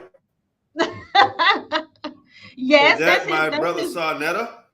They look just like him. Think they came here and got an image of him. Right. They got an image of him. Look at it. Y'all think I was making this stuff up? Here's the exhibits. Look at it. There, look at it. Look at this one right here. This is what they're saying about you. This is what they believe in. And black folks is cool with this. They are okay. They want you to. This is what I was just showing you, and I wanted to show you in real time, so you don't think I'm exaggerating. I'm making this stuff up. This is look at this. This is this, and then when you look at the human zoos, look at what this looks like, and then when you look at how they put us in the zoos. But guys, I mean, oh no, I can go on and on and on and on, but this is what and this is what the let HO me house get in there, Naphtali. Let me get in there for a minute. Let me get in there you for a can minute. take over Let me because show I am these now guys. finished. I'm done. That was it. Let me show. Hey, Shawshan, I need you to come back, baby boy. I need you to come back here because we're gonna do something real funny, right? Truth, but funny, right? Because and then we're gonna go into Ankn video. Then we're gonna put the link in the room and let people come on the air, right? So what I want you to do, Shawshan, I want you to play last three I see. The third one where it says when playing scientist goes wrong. I want you to play that, right? And I want you to start at the 1 hour and 39-minute mark and stop at the 1 hour and 42 or 1 hour 43-minute mark.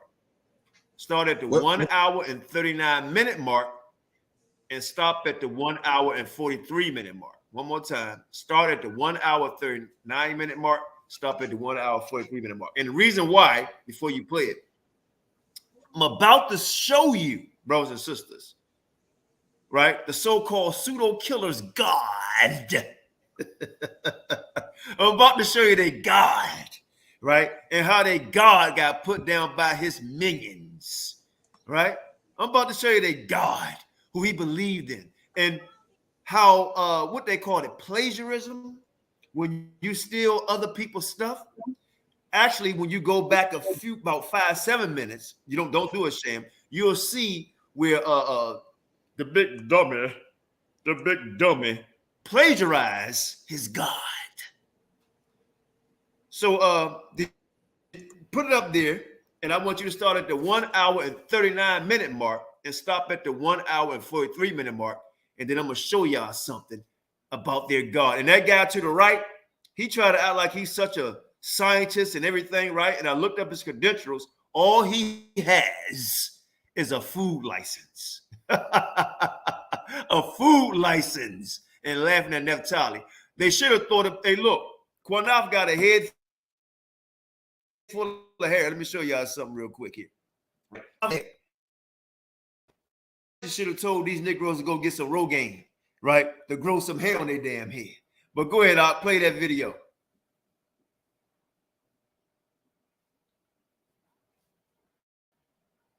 Right? That the earth is only 6,000 years. Y'all got to be able to count for a minute. So let's count. So you got to take away the 2,000 years. That would put you at 4,000, right?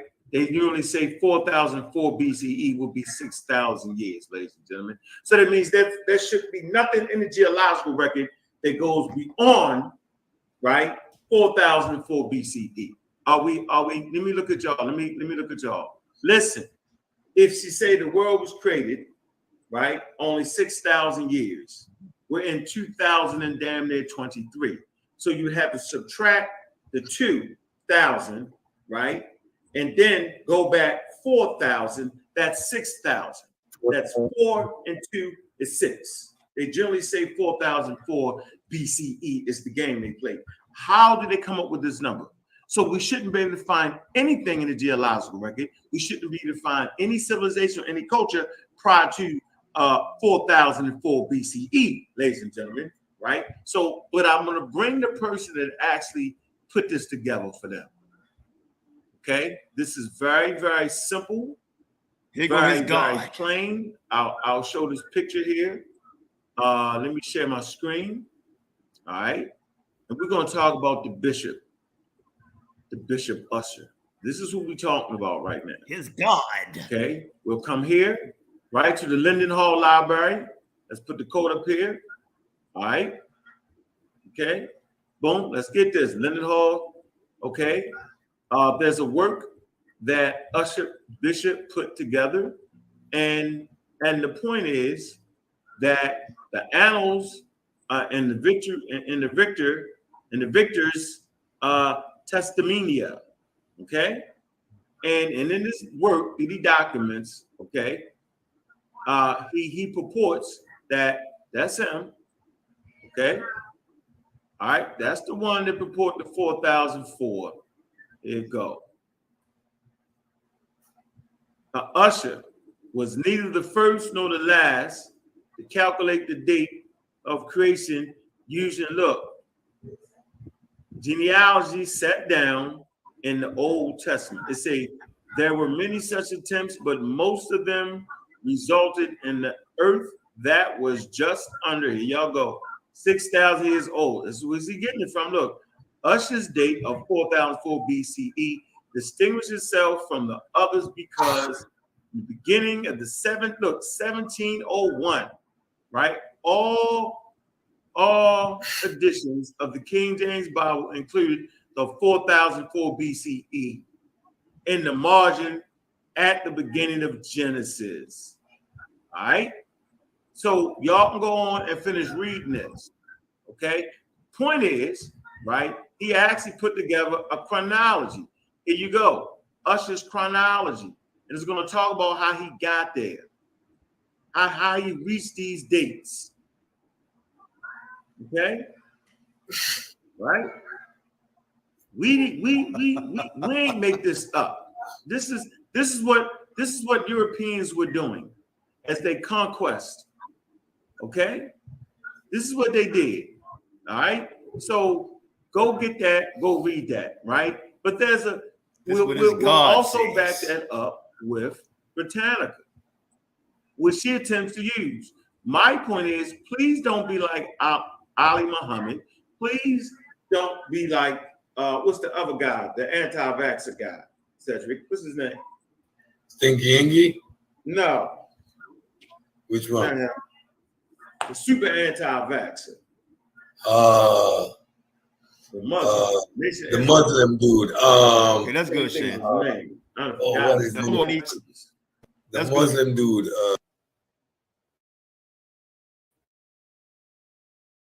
I'm gonna need you to read something for me real quick, Naphtali. Shan, get that last I sent you. I want you to put that up. Because this is going to destroy his James Usher real quick. And then we're going to play the dummy song, then we're going to open the lines up. Anybody come on. I want you to put that up real quick. The ICR. And I want Naphtali. It's going to take like 3 minutes to read this for me, sis. You'll better read it than me. Right here. I might be lagging a little bit. If I am, I apologize. And since you can start it anytime you want to start at IUC Institute Creation Research, and this is the guy they're talking about, read it all the way down, and you can stop. You see the small print, probably a 3-minute read or 2-minute read for you.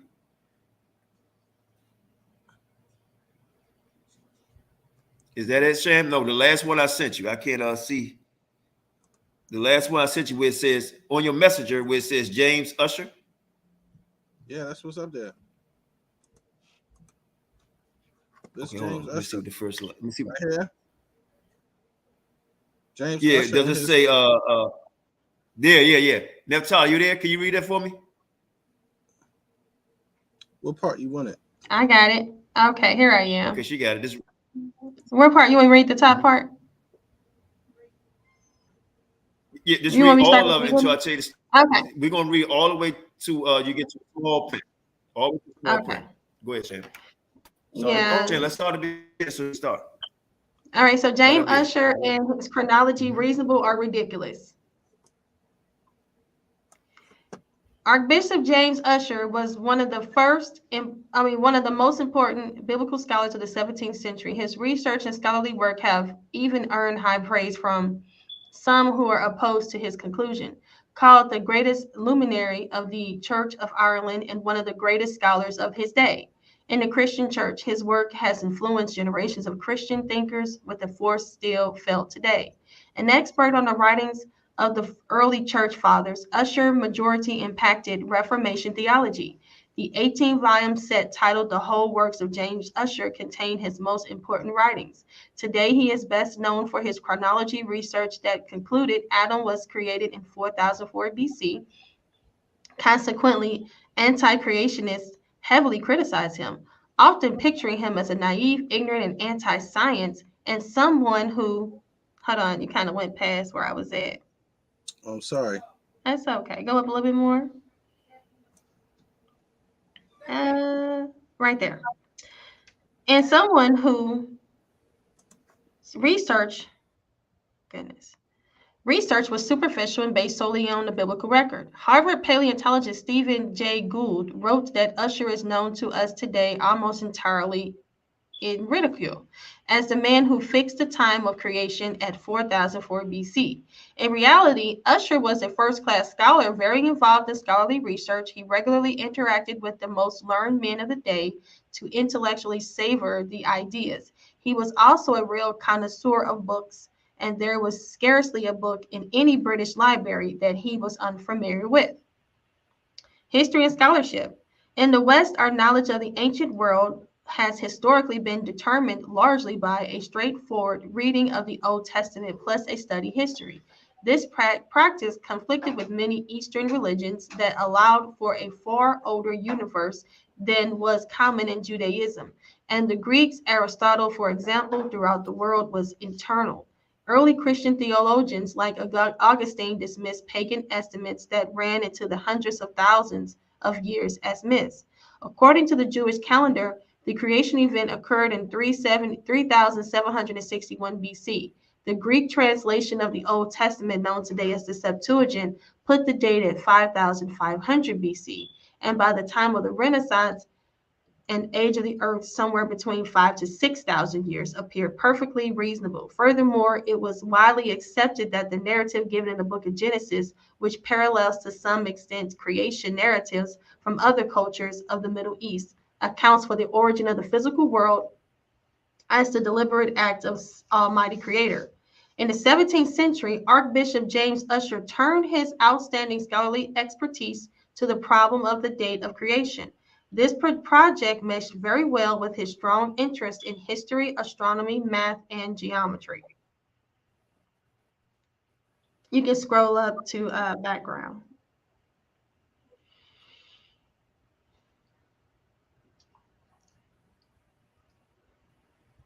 You there, Sham? Sham, keep on going up because we're almost done. I'm sorry, I stepped away for a second. Yeah, let's go up a little bit. We're at the background. Go ahead. All right. Ordained as a priest at the young age of 20, James Ussher became a professor at Trinity College, Dublin in 1607 when he was only 26. In 1625, he was appointed as Archbishop of Armagh, which made him head of the Anglo-Irish Church, the Protestant leader of the predominantly Catholic land. Ussher wrote his famous Annals of the Old Testament, deduced from the first origin of the world, in which he arrived at 4004 BC, date during the latter period of his time. The monumental work contained over 12,000 footnotes from the secular sources and another 2,000 references from the Bible and the Apocrypha.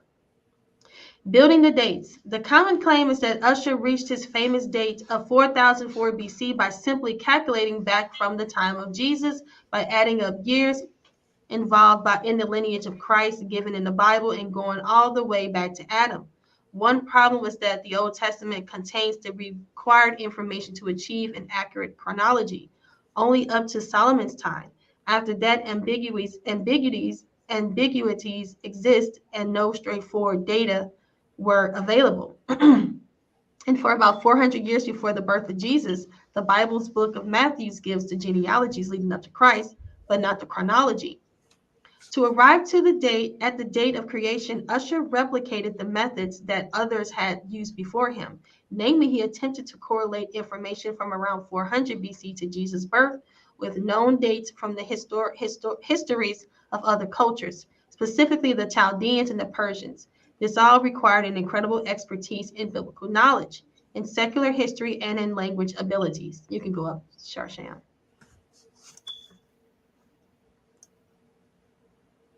Okay, right there. In fact, the majority of the evidence Usher used to arrive at 4004 BC date was non-biblical. Historians acknowledge that Usher had one of the best minds of his time, and he applied it unrelentingly to synthesize information from disparate sources to achieve as accurate as chronology as possible. To deal with the many major contradictions in secular records, Usher calculations required an intensive study of both history and language. For example, King Herod, who attempted to kill Christ, died in 4 BC, and the Julian calendar had undergone major revisions at the end of the 16th century. In order to produce his chronology, Usher was forced to deal with these and other problems. After many years of labor in 1640, he published the first part of the Annals of the Old Testament. 4 years later, the second part of the work was available to the public. He then began a third part, carrying on the chronology of the beginning of the 4th century AD, but did not live long enough to complete it.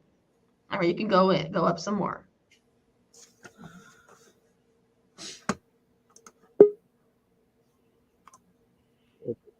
That's right good. There. That's good. We can start right there. Okay, go ahead.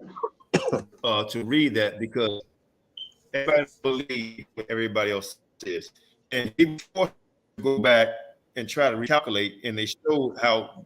You're breaking up, Qanath. We don't need to go no further. I mean, we can if you want to finish reading this as a little paragraph. You want to finish reading that, you can, and then we're gonna let other people come on if you want. The person named Jay in the background, you need to show your face before you come on the show. The brother Prince, we see you, you'll be on in a minute. But the person named Jay that's in the background, we don't know who you are. You need to show your face. So if you're not showing your face, if you're coming into, you're not coming on the show. If you're coming on to banned. If you're coming on to ask questions, we will ask you one in turn. I see Sarnetta came on earlier, but obviously, you know, he can't handle the smoke from FOPE and New School of Thought. Sis, you want to finish the last part up, you can, and then we go open the lines up to let people on for a few minutes. All right, let's go. It says many skeptics have dismissed Usher's work, claiming he merely used dogma to solve a scientific problem. The late Stephen J. Gould disagreed, seeking to understand how Usher arrived at his dedication. At his deduction. You don't have a camera, Jay, then I don't know what to tell you. Sorry. After detailed investigations, Gould concluded that the Archbishop critics were not only ignorant, but they also entirely misunderstood his work. Gould addressed this with an entreaty. I close with the final plea for judging people by their own criteria, not by so he used what to do his science? He utilized One in behind. I'm sorry.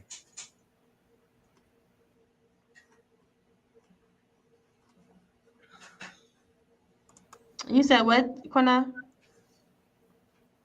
Don't worry about Naphtali. He was lagging. Just go ahead. Oh. And finish it out. I close with a final plea of judging people. That's good. We open up a few minutes.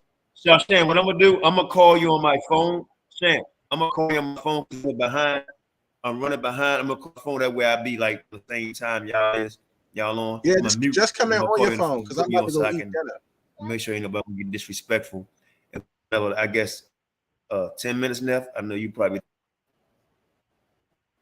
Qanath, just come in on your phone because I'm about to go eat dinner. Okay, let me call you real quick.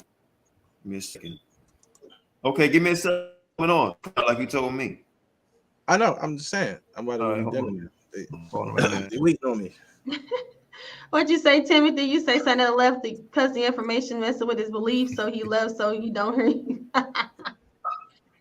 Hey, sometimes it gets too hot in the kitchen, right? Okay. Thank you, 613 Torah Faith. I you hear me? It. Yep. Okay. Go ahead.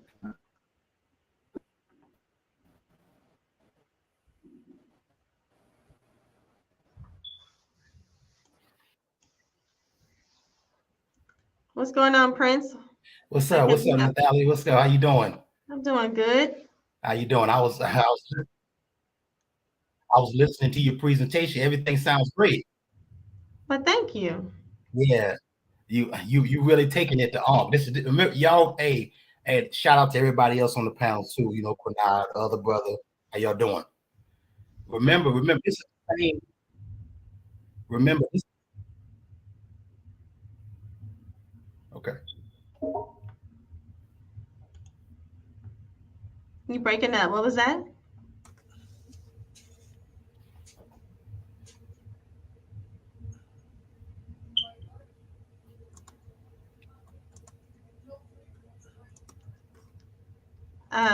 You can go ahead and talk. You were kind of breaking up.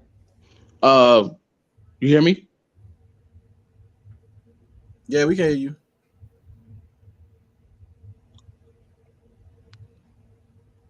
Who's talking? This is Yahawashi Ha Mashayach. Yeah, I can hear you. Just, I guess your picture just froze. Oh, he having internet trouble. Yeah, and I think Prince, you was having some issues. Did you want to try to say something else? Can y'all hear me? I can hear you now. You're not frozen anymore. Oh, okay, cool. I just want to make sure y'all can hear me. Yeah, what I was getting ready to say is, you know your boy. Hey Sham, hold on. Anybody come their shirt off? It's off. Nobody come with their goddamn shirt off. He loved to talk about Charles Darwin, right? But don't tell y'all that Charles Darwin was a reverend. He's not even a biologist. He went to seminary school as a reverend, and he barely got his degree in that. But this is the guy that Ankh quotes to y'all like he's a top biologist. Exactly. He never mentions the guy as a preacher. Don't mention that he was a preacher, and don't mention that he tried his own. Pretty much almost all his children had passed away. One of his quotes, he used to say that a married man is equivalent to a poor Negro slave. What type of science is that? They say not to think about the past. They say not to worry about that. You know, they saying just worry about what's going on today. Even though we see racism and we're going through all that same stuff today, and it's all based off of. Oh yeah, there's much sources online. I was trying to explain to a brother in the chat about evolution because he kept telling me about viruses and how they change over and so forth and so forth. And I'm trying to tell the brother that the viruses, they may mutate, but they're the same of their own kind. They don't change into something else. Okay, I can't expect viruses to change over into a whole fruit platter. That's never been observed. If Ankh believes that can happen, he would need to prove that. Exactly. So really what the science is it only creates things of their own kind. That was the one I was talking to the brother in the chat. I don't know if he could understand that. Well, Ankh is for vaccines. And you know what I'm saying? The leading people that vax are eugenicists. So he got a thing where he's saying everybody should be, vaccinated. But I'm like, well, if you're a god, why you feel like, you're a god killer, and you believe in, that you are God and you all this, why you need to protect yourself from a disease if y'all creating this stuff? Like the science that they even speak themselves don't make sense. So to me, it's just like unreal. Like you're a god and you do all this other stuff. You don't believe in a god because that's a sky dead. He's spooky, but yet you still die. And yet these people creating things that you can't defeat. You know what I mean? Like, come on, don't make sense. So where you get your protection from? Exactly. Beer is often sold at football games. Beer has nothing to do with football, nor does it have anything to do with sacking the quarterback. Exactly. And that's what I mean by if you telling people they shouldn't throw the Bible away, put this down, throw Islam away, put this down, throw Christianity away, put that down, but then and believe what you believe in, but you don't have no outlet for anything that you presenting to the people. How is it making their life better? Or how is it helping the Black community? And I don't get a lot of that from none of these people who always come with this new way of life or this new book that they present. is always on some occultic type shit or some cult shit, and you be like, yo, this stuff don't even make sense. And then they get mad at you when you question it. Like, how is it helping you? Like, what has it done for you? And you know, like even on large scale platforms, everybody got the people who believe in it or following it. And then a lot of this shit people claim that they believe, man, they be just using that shit as a hustle to get money off of people. They really don't even believe in it. They be the same ones over grandma's house on Thanksgiving with the biggest plate. You feel me? Evolution. That's right. Evolution is a religion. It's not a science. There's no scientific evidence for it. These guys saying that an organism, that something can go from this to this, they would have to prove that. You know what I mean? None of them got labs. Where their labs at? I mean, even a 5-year-old can get it. A wolf dog and a chihuahua, or the same different type of animal, but none of them can change into a banana. If Paul believes that, he would have to prove that. Listen, if they believe we came from apes, then how? And we smarter than apes, but now it's a missing link.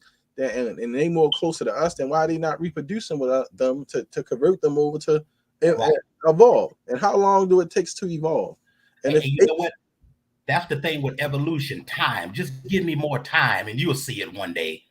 That sounds like a belief system to me. Exactly, because that's what it is.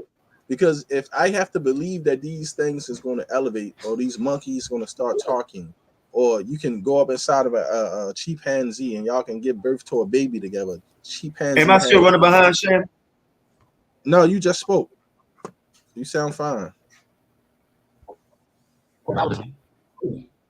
Okay, let me say something real quick. Obviously, a lot of people that were speaking earlier, straight cowards. I can say the straight cowards, because if you're gonna come on here, defend your premise, defend your facts, or your belief, you know, or you're gonna sit down and shut the hell up, right? All that trolling that y'all was doing now in the comment section empty, because I guess you want to go back on where it favors you, huh? I'll be back. Oh, I see something. Let him on here. Let him on here. No, you know? I'm telling you, all that trolling for nothing. I'll be back. I gotta go eat dinner. But I'll be back.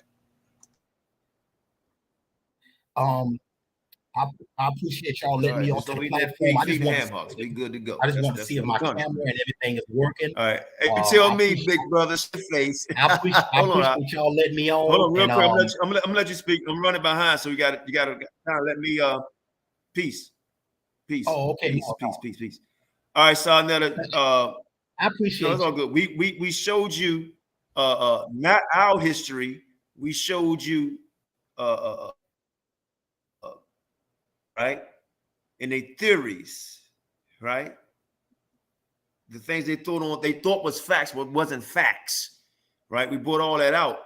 And the last show you did, your homeboy, what he did, he tried to push it on somebody else with Redbone, whatever his name is. So you gonna debate Naphtali? He said, "Oh no, we got other people out here. It's not just me." He was running. He's scared.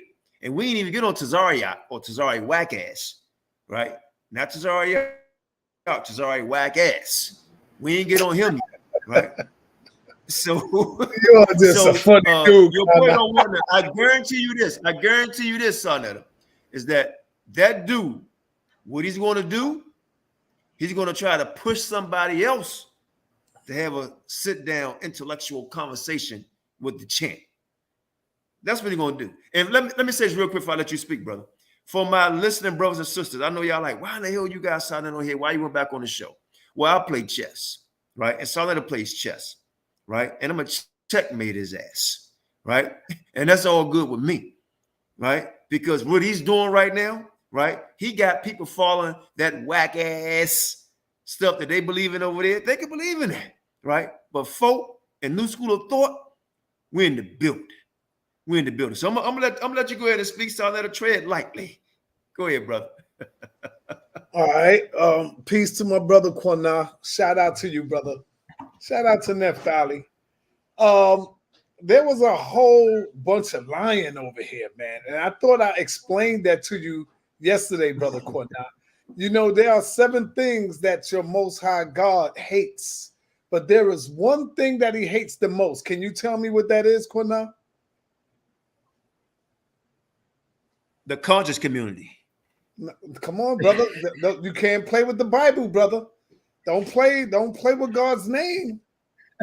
No, I'm telling you. The Most High name, brother. He hates a lying tongue and pride. Thank you. That's it. Thank you. That's all I needed. That's all I needed. More prideful. All right. He hates a lying tongue. You are correct. So what I'm saying to you is, all day you've been lying, saying that we or Ankn, I'm not going to say we because y'all talking about Ankn, that Ankn talks about we come from a monkey. And I don't know how many times we explain it to you. I know you know, but in order for you to try to get a one-up on us, you got to say we come from a monkey. Even Naphtali, I'm surprised at you, Naphtali. You spoke with Ankn. You can go back to the videos, and he always said that we come from a common ancestor.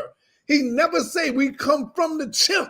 You asked him personally yesterday, Qanath. You said, do we come from the ape? Do we come from the ape? And he kept telling you, no, we have a common ancestor.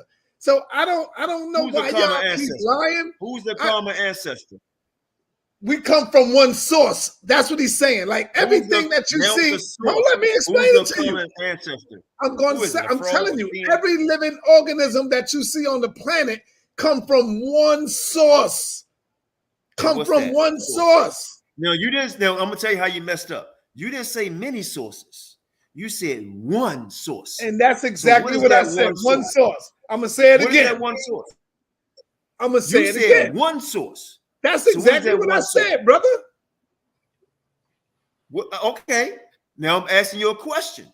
What is that one source that all humanity, creatures, dogs, cats, trees, grass, dirt, what is that one source that you said that we come from? The source is the original. The origin, the original. Brother? Oh, come on, man. Now you're going to keep asking crazy. Watch this. How do God look? How do God look? Watch this. How do God look? I'm going to tell you. I'm going to tell you. Black man. I'm going to answer it. He looks like the truth and don't evade questions because you said once. I'm just listening. Right? Because you always say the Bible says, hold on. You always says this. You say the Bible always says, be ready to answer any questions. So I'm going to take it back on you. You said that one source. See, you messed up by using the word one. We know what that one is. It's the creator. So what's that? Hold on, brother. Hold on. What's that one source, Sarnetta? I don't know how to keep. I don't know how to keep explaining it to you. Now, how can you teach? What man or woman going to a class as a teacher, going there from the students, they don't know? Qanath. What is the common one source? You are just too much, Qanath. You over here in the real lines there, baby boy. You in New Naphtali or F.O.P.E. Hey, Naphtali, go ahead and put in the rest. Shout out to Naphtali. I'm gonna make sure I'm don't run nowhere. I'm going to call him up and tell him, brother, you ain't getting nobody else for Naphtali. You're going to get in that damn ring and you're going to deal with Naphtali, brother. We don't need you to get nobody else for her. Hold on. Right? So, Sonetta, you said I was up here lying. I don't have to lie. Can you share my screen? All right, let me clear Hold on, let me share my screen. No, because I don't do that. I'm gonna share my screen. What I mean by lying. No, I'm going to share the source. Did you say that Ankn said we come from a monkey? No, I don't. All right, then I take that back. I take that back from you. I'm getting ready to share my screen. Can you share my screen, Elder Qanath? Peace. I'll let you. All right, I take that back from that. Do you see this right here? Do you see this right here? Peace, brother. Peace. What do they show? What does this look like to you, Sarnetta? It looked like where do you fit on here? Because this is actually found in the South African Museum of the Cradle of Civilization. This is actually. What are you saying? What are you saying when you show? This is what they teach. So is this? I mean, this is what you guys are teaching. So my thing is that how do you feel about this? Is this accurate? What are you saying? Is what where do you see yourself on here? I don't see myself on there at all. Really? So how do you teach something that you don't see yourself being? I never taught. What you mean teach something? This is a common ancestor from the ape. The apes. I don't get. We don't come from the ape though, Naphtali. No, you don't come from the. No, but look, they say you had to. We are apes, Naphtali. We are apes. Now you're apes, because we don't come from the ape. We are apes. You just said we were lying when we said that we weren't apes. Now you're saying no. You said no. I said you were lying when you said that we say we come from apes. No, that's not what I said. We are apes, Naphtali.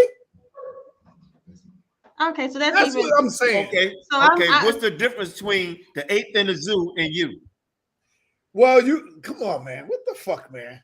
You don't know what the difference is between the ape and the zoo? You know what? I'm out of here, man. Y'all asking crazy ass questions. Peace. No, what's the difference between the ape in the zoo and you? You said we come from apes. You can come over here and ask me. You can ask me a zillion crazy questions, but we asked you. Qanath asked you. Wow, this is wow. Okay. Well, I guess that's fine. I let this man ask me 1,000 questions and very, very, very bad.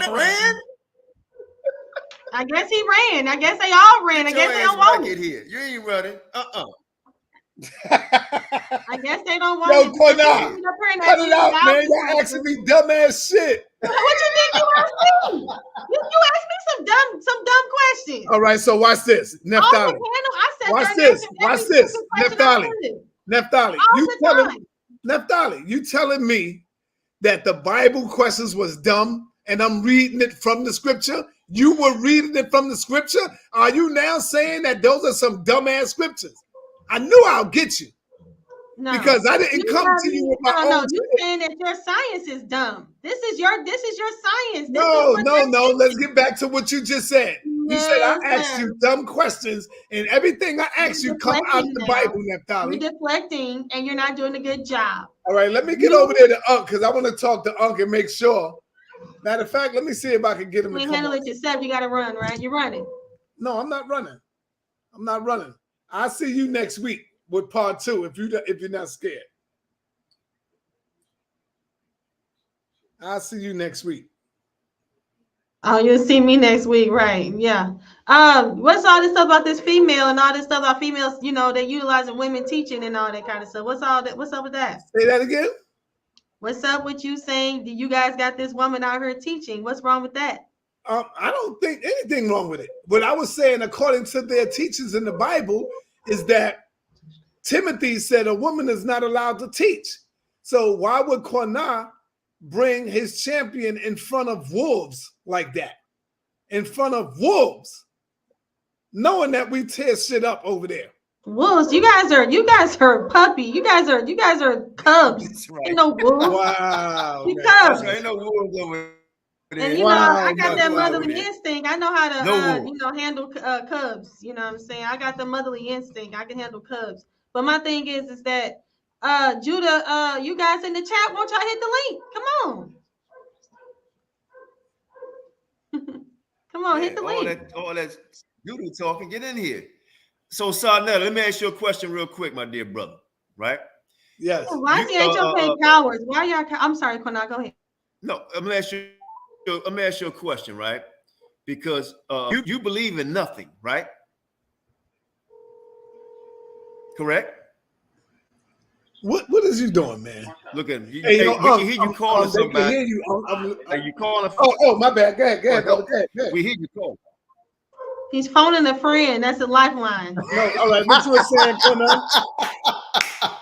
I have that effect on people. I had Garfield doing that too. Go ahead. What you calling Uncle? Qanath, I'm waiting on you. No, what I'm saying is you're a believer in nothing. No, yeah, you're a believer in nothing, right?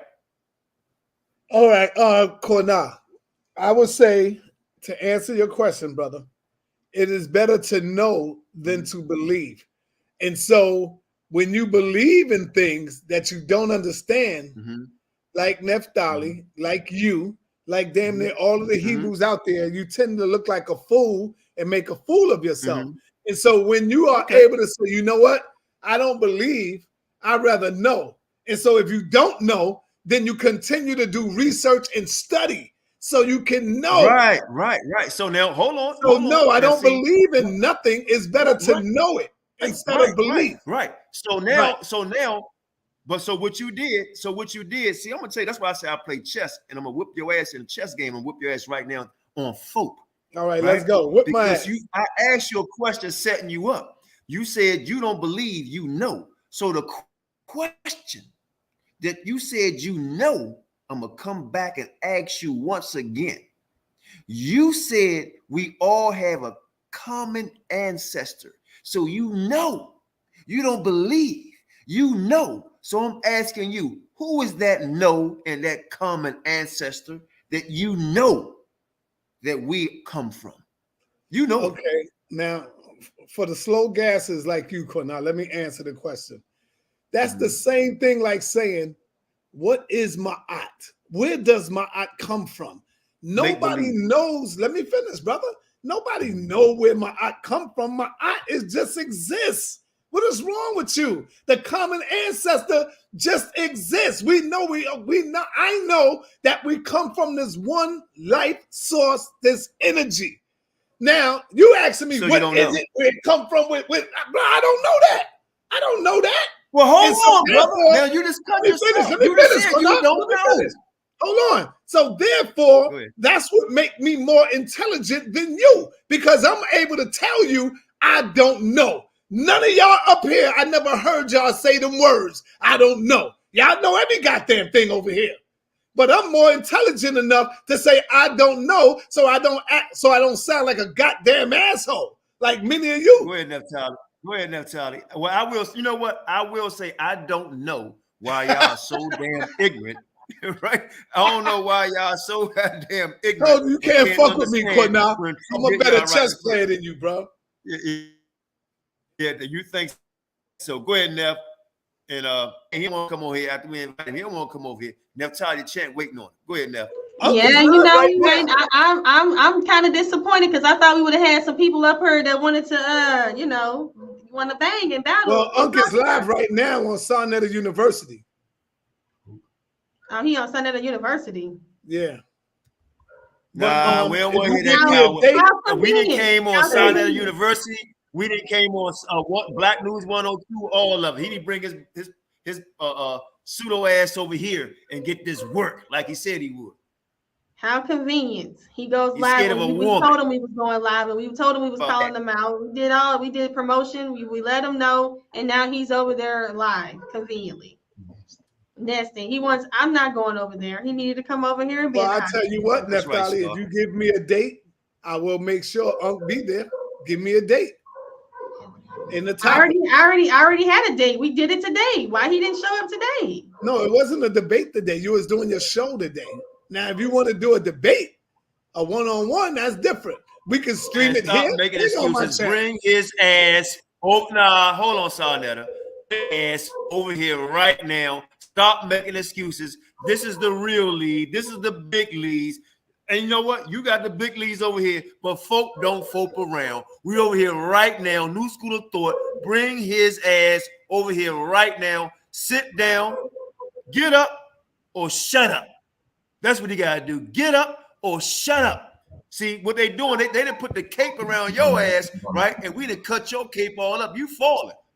You falling, right? Superman ain't making over here on FOPE, baby.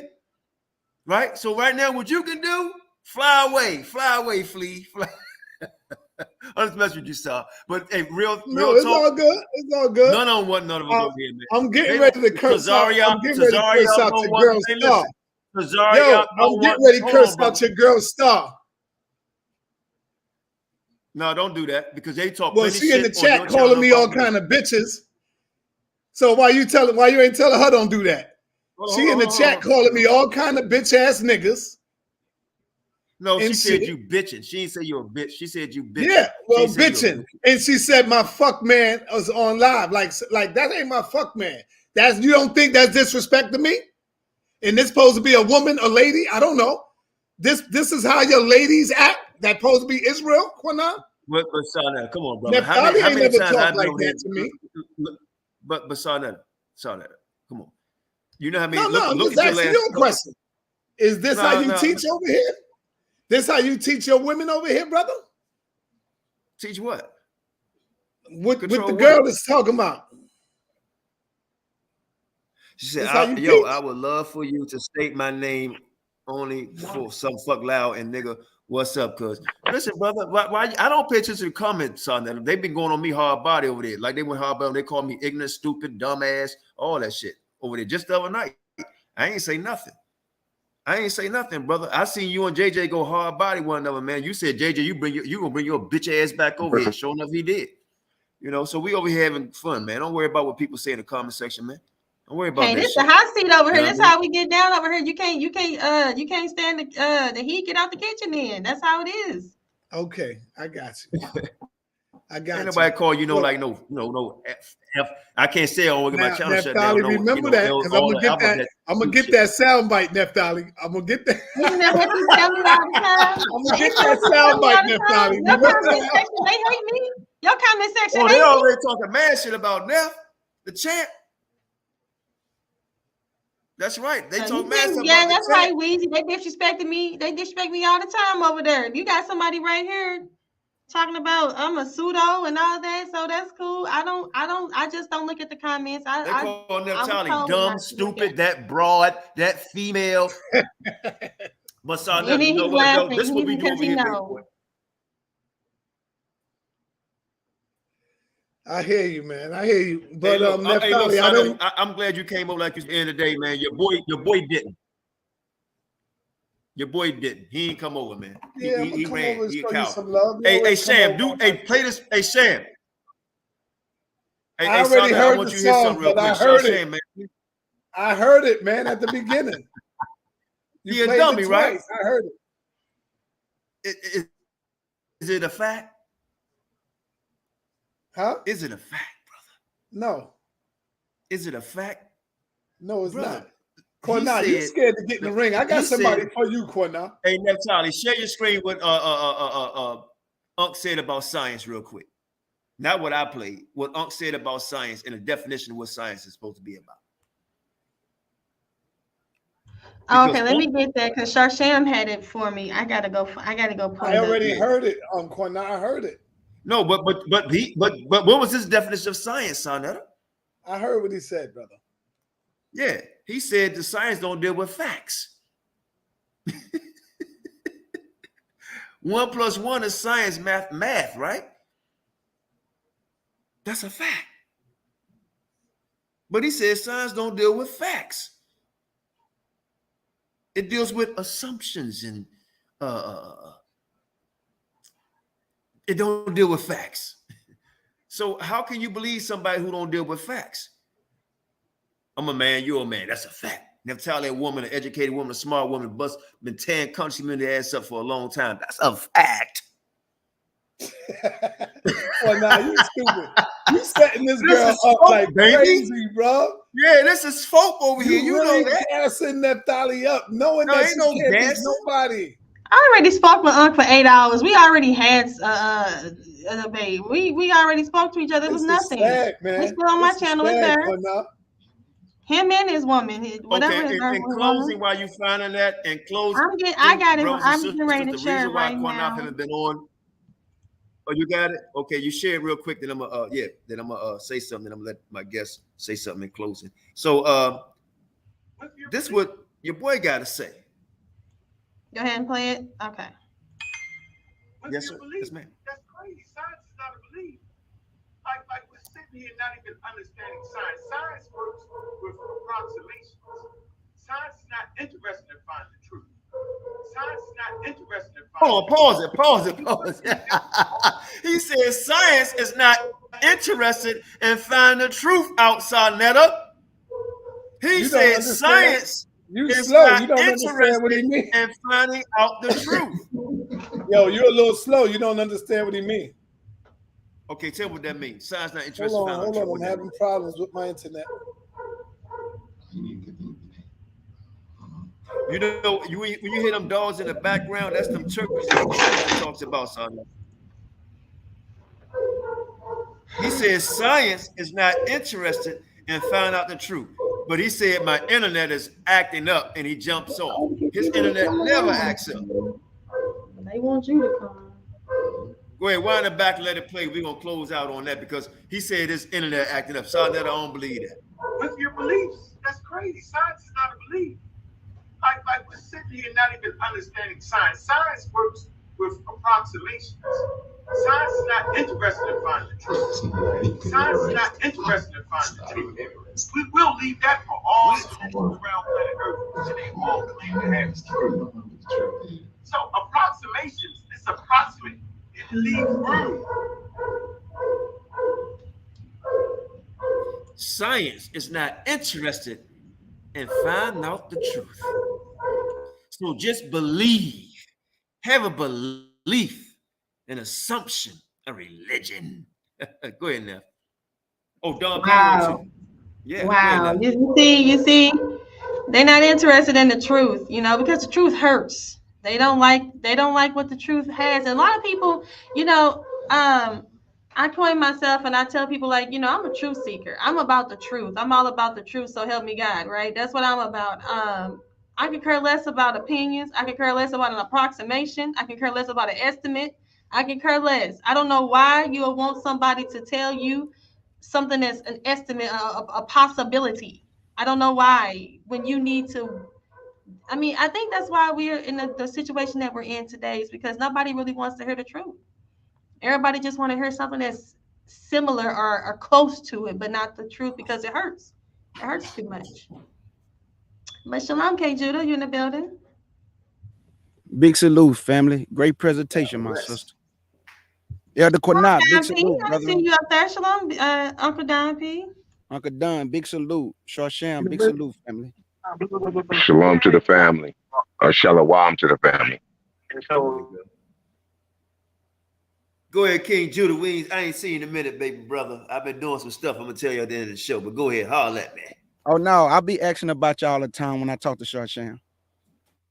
Yeah, he be telling me that you handling business, and I just pray the Most High bless everything you touch, brother. Man, we trying, man. Most High bless, hope Most High will, he will. What you think about the hypocrisy?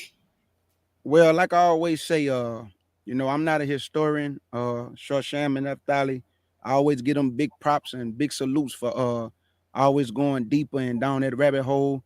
Everything my sister brought forth about the 6,000 years is absolutely correct.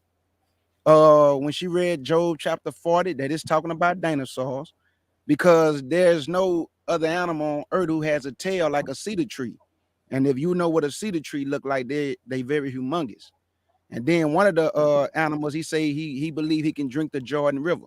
There's no animal that could drink the Jordan River. So everything she brought forth was facts, because we know that the Most High gave us 6,000 years starting from Adam. He gave us 6 days, but one day to the Lord is as 1,000 years, and 1,000 years as one day. So he gave us 6,000 years, and we're approaching that 6,000 years. So she always bringing facts. And one thing I noticed is that by her being a woman, if she didn't have no knowledge, nobody wouldn't be coming up against her. So she should be proud of the fact that the information she brings forth, it's a lot of truth, and people just can't handle the truth. And she's a woman bringing that truth. And that's why I think she get a lot of heat, because when she over there on Sinetta, I be listening in the background. They disrespect my sister and he don't stop them. But then he worrying about somebody saying something about him in the chat, but they disrespect Naphtali all the time, calling her a broad. I mean, all type of disrespect for things, man. And this a sister. And he don't say, hey, anybody in the chat disrespecting Naphtali, get them out of here. He don't do that. So great presentation, my sister. My F.O.P.E. family, like Elder Qanath said, we be bringing the fire over here. And, a lot of people just can't handle Naphtali's knowledge. That's just the truth, man. Damn right.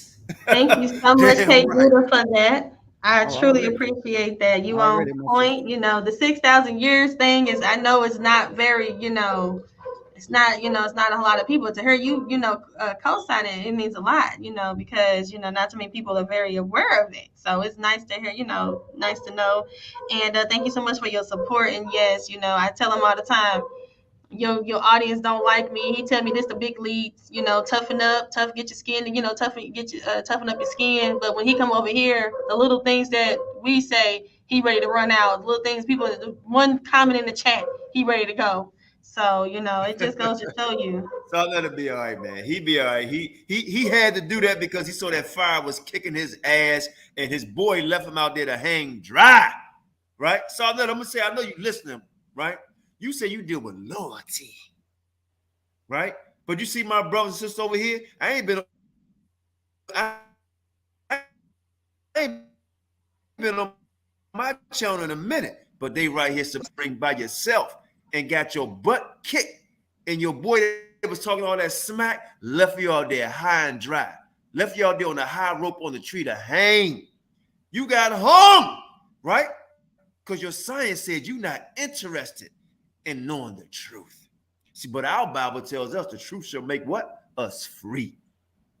That's what the Bible tells us, right?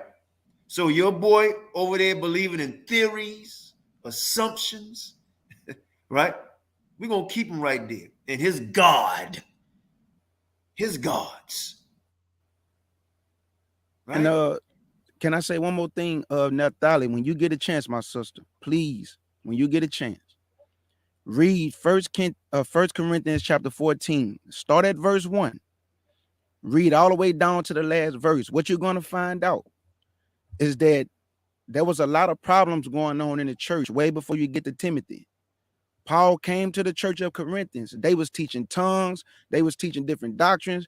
The women was doing certain things. The men was doing certain things. When you read that whole chapter, you're going to find out that Paul asked the question. Paul was not the one who made the statement that said women are not allowed to teach. When you read 1 Corinthians 14, the men in the church was saying a woman shouldn't teach. And then Paul said, what? With a question mark. He said, did the truth come to you? No, he said, did the truth come from you and to you only? Yeah, that's why Paul said, let all things be done in decency and order. When you get to Timothy, to keep confusion down in the church, that statement was made, but you have to go back way before you get to Timothy. Read 1 Corinthians 14, the whole chapter. You're going to find out some things in that chapter that there was a lot of confusion going on in them churches. And to get order, certain things had to be set in place. But the Most High always used women from the Old Testament. You had women prophetess, women judges, had women ruling. You know, you even had Josiah, who was a king, went to a woman to get an answer from God. So if he don't use women, why would he use them, then get to the New Testament and say he's not going to use them no more? It just don't make no sense. He always used women. From the old to the new, Paul had women in the ministry. You know, so this is a lie with this women can't teach. And man, the Most High poured out his spirit on his sons and his daughters. So if they can't use the knowledge that he gave them, what are y'all talking about? He poured out his spirit on his sons and his daughters to prophesy.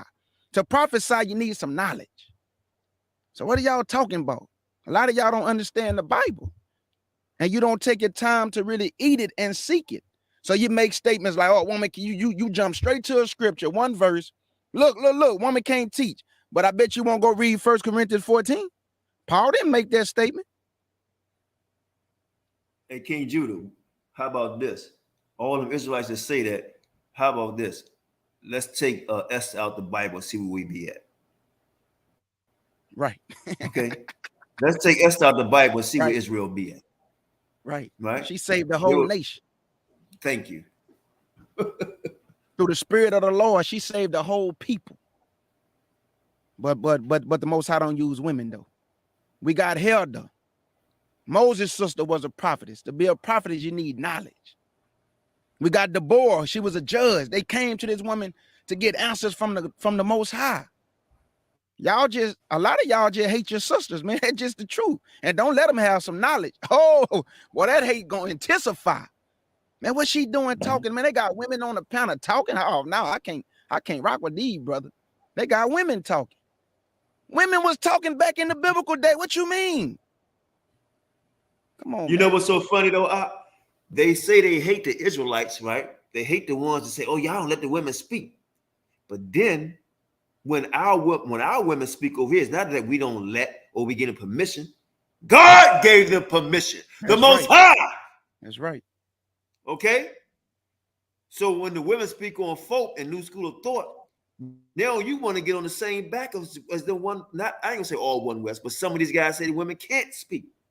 You can't have it both ways. So then when I come to realize, it's not about the woman, or y'all let women speak. It's not about what we saying. It's our God they hate. Mm-hmm. It's our God they hate. It's our power they hate.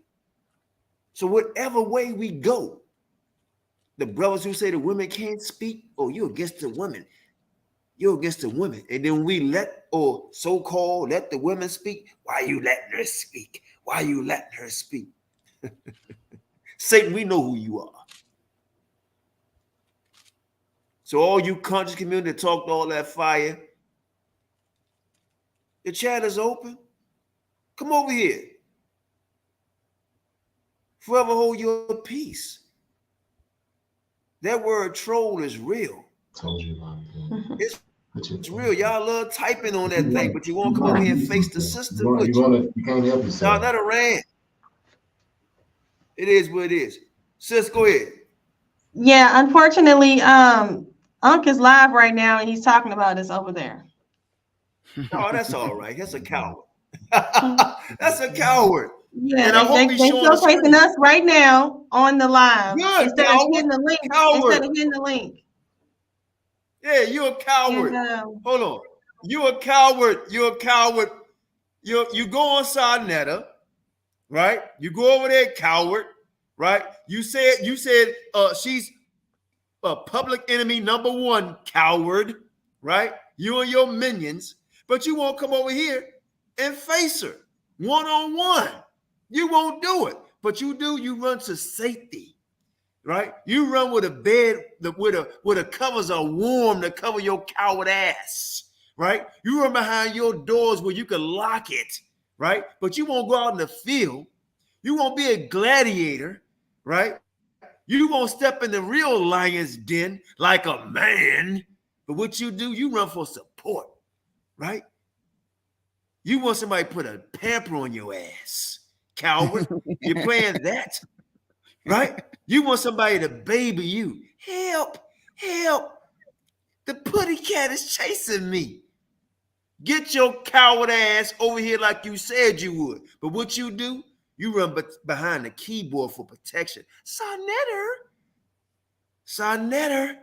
go over on FOPE and protect me, Sarnetter. Let me go on your platform, Sarnetter, and mute everybody so I can talk. Oh, I'm not going over there because I'm uncomfortable. I'm uncomfortable. I want to stay at home field advantage. But what Naphtali do? The champ, she goes on all platforms as that strong Black Israelite woman, right? She goes on, like Sarnetta says, the toughest channel or the real lion's den or the real house of conscience, the toughest thing by herself. She goes into the questioning, all this on the channel by herself. Take all the criticism by herself, but you're a punk. Yeah, I said it. Straight punk. A sister got more kahootas than you. More kahootas than you. Where she would go on a channel where she's not favored. Where she is standing up in a community where a lot of them say women don't supposed to speak. And she brings the knowledge and say, what? If I'm wrong, I sit down, challenge me. But what you do? I'm going to go on my channel. Come over here, press the link. Come over here. Punk ass. Yeah, and I want to share something. I want to share exactly what you're saying because I want to show the receipts because we got the receipts and I'm going to show you the receipts, how I pulled up on their channel by myself on pseudo killers by myself. And you can see the screen. This is right here. I pulled up and you can hear what Cube had to say. This Cube talking. Don't give away excuse. Not running over the show, nigga. We're not doing it, sir. Let me talk, sir. I'm trying to talk, sir. No. I'm trying to tell you somebody is in the chat. I'm trying to tell you somebody is in nigga. Bro, Bro, there's a pseudo in the chat. Why the fuck we arguing with each other when we can get a pseudo? We not. I don't want to get a pseudo up here. Give him the link. Bro, I want you right now because you work for this pseudo. At least I know they pseudo. Bro, I'm trying to. Yo, there's this. Don't run. Hey, drop the link. Hey, drop the link, Chef. That's Tuesday. Why is he drinking on Tuesday night? No, bro, chill, bro. You tripping on this drinking shit, bro. Bro, there's a sister. Bro, there's a sister in the chat. There's a sister in the chat. You'll be dropping the link. You niggas is, bro, please, man. You niggas be. Y'all see what y'all do is y'all try to illuminate dumb shit. Go ahead, man. Okay, I can't have fun, so no more drinking jokes. No, bro, you can do it as much as you want. I don't give a fuck about that, bro. I'm still on my shit. Now we got a sister, Naphtali. She's in the joint. Drop the link up. He already dropped the link. That's why we're trying to tell you. The link on Nah, nigga, he just dropped it. Nigga, I'm watching. Sleepy. Hey, what you say? But all right, yep, that was me. Right there. I was in the chat and I came on. Go ahead, sis.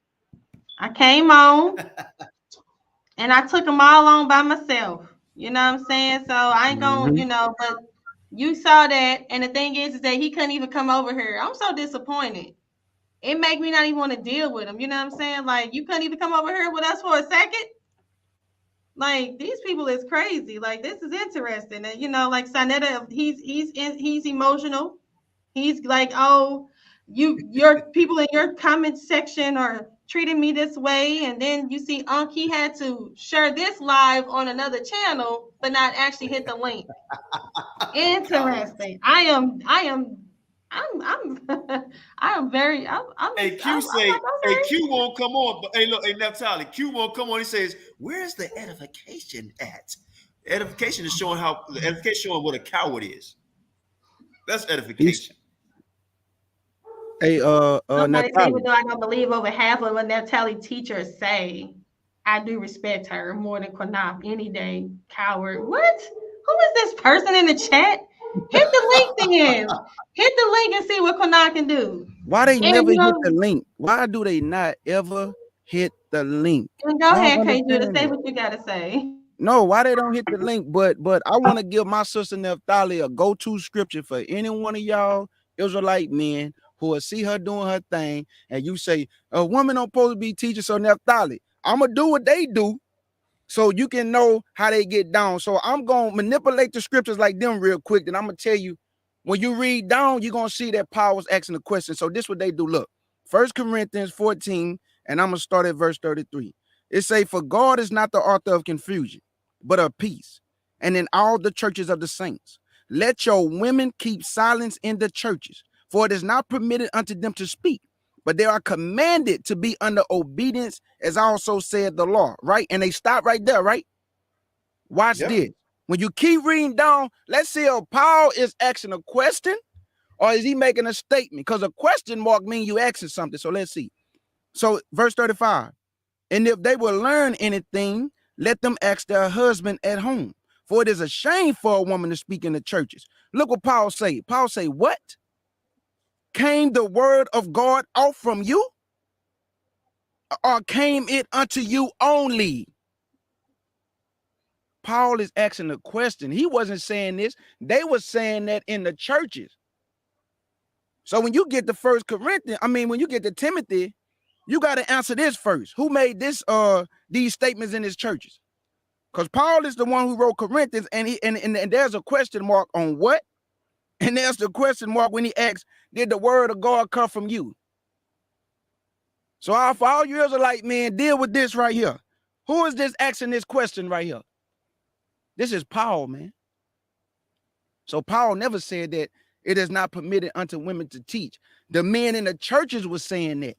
That's why he asked this question. Did the truth of God come from you? Did you get the word? Did the word come from you? Or did it only come to you only? But if you keep reading, then he let you know. He say, "If any man think himself to be a prophet or spiritual, let him acknowledge the things that I write unto you." So Paul is letting it be known that, hey, hold on, whoa. What y'all doing? The things I write unto you come from the Lord. So whatever I'm writing to you, that's what need to be going on in the church, not what y'all think.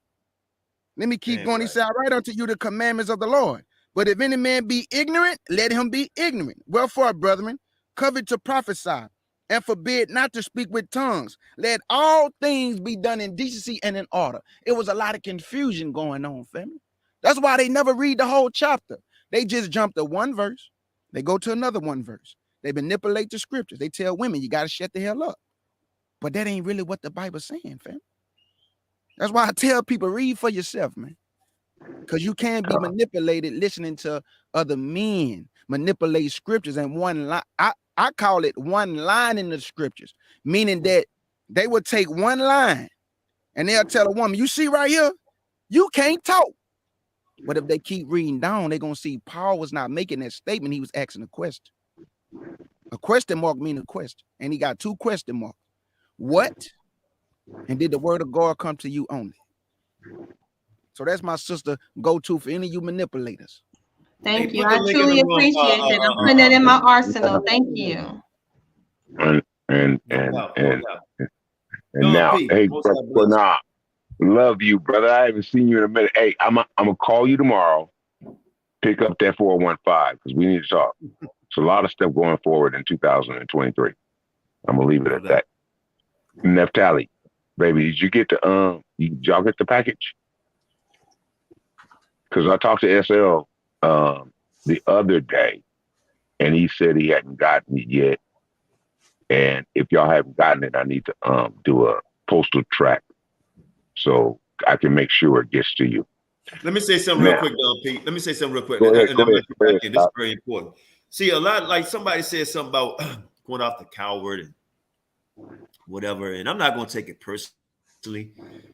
But let me say something real quick, man. I got love for black people, right? I'm 53 years old. Most high will be 54 in a couple of months. My mother died when I was 9 years old. I ain't meet my father till I turned 32. I lived in a house with like 8 or 9 children, 4 adults, 2-bedroom apartment, sold drugs, right?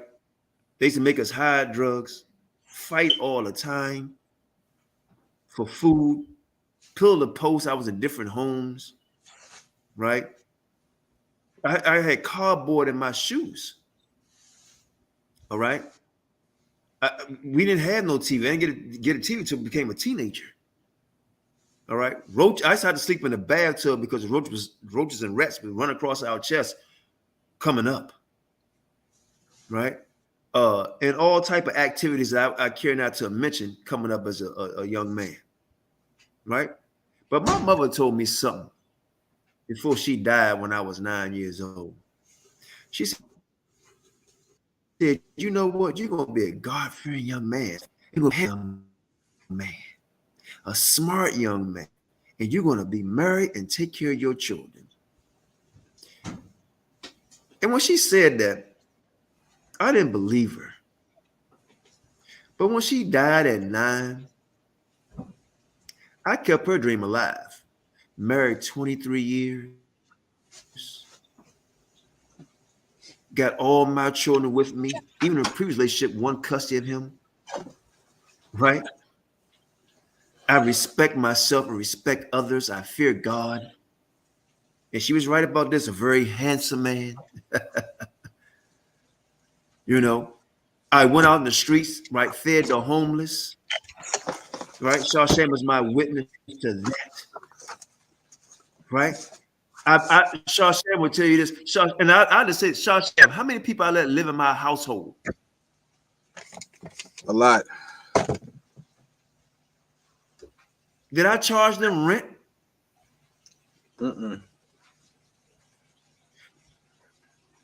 See, you the motherfucking cowardly God.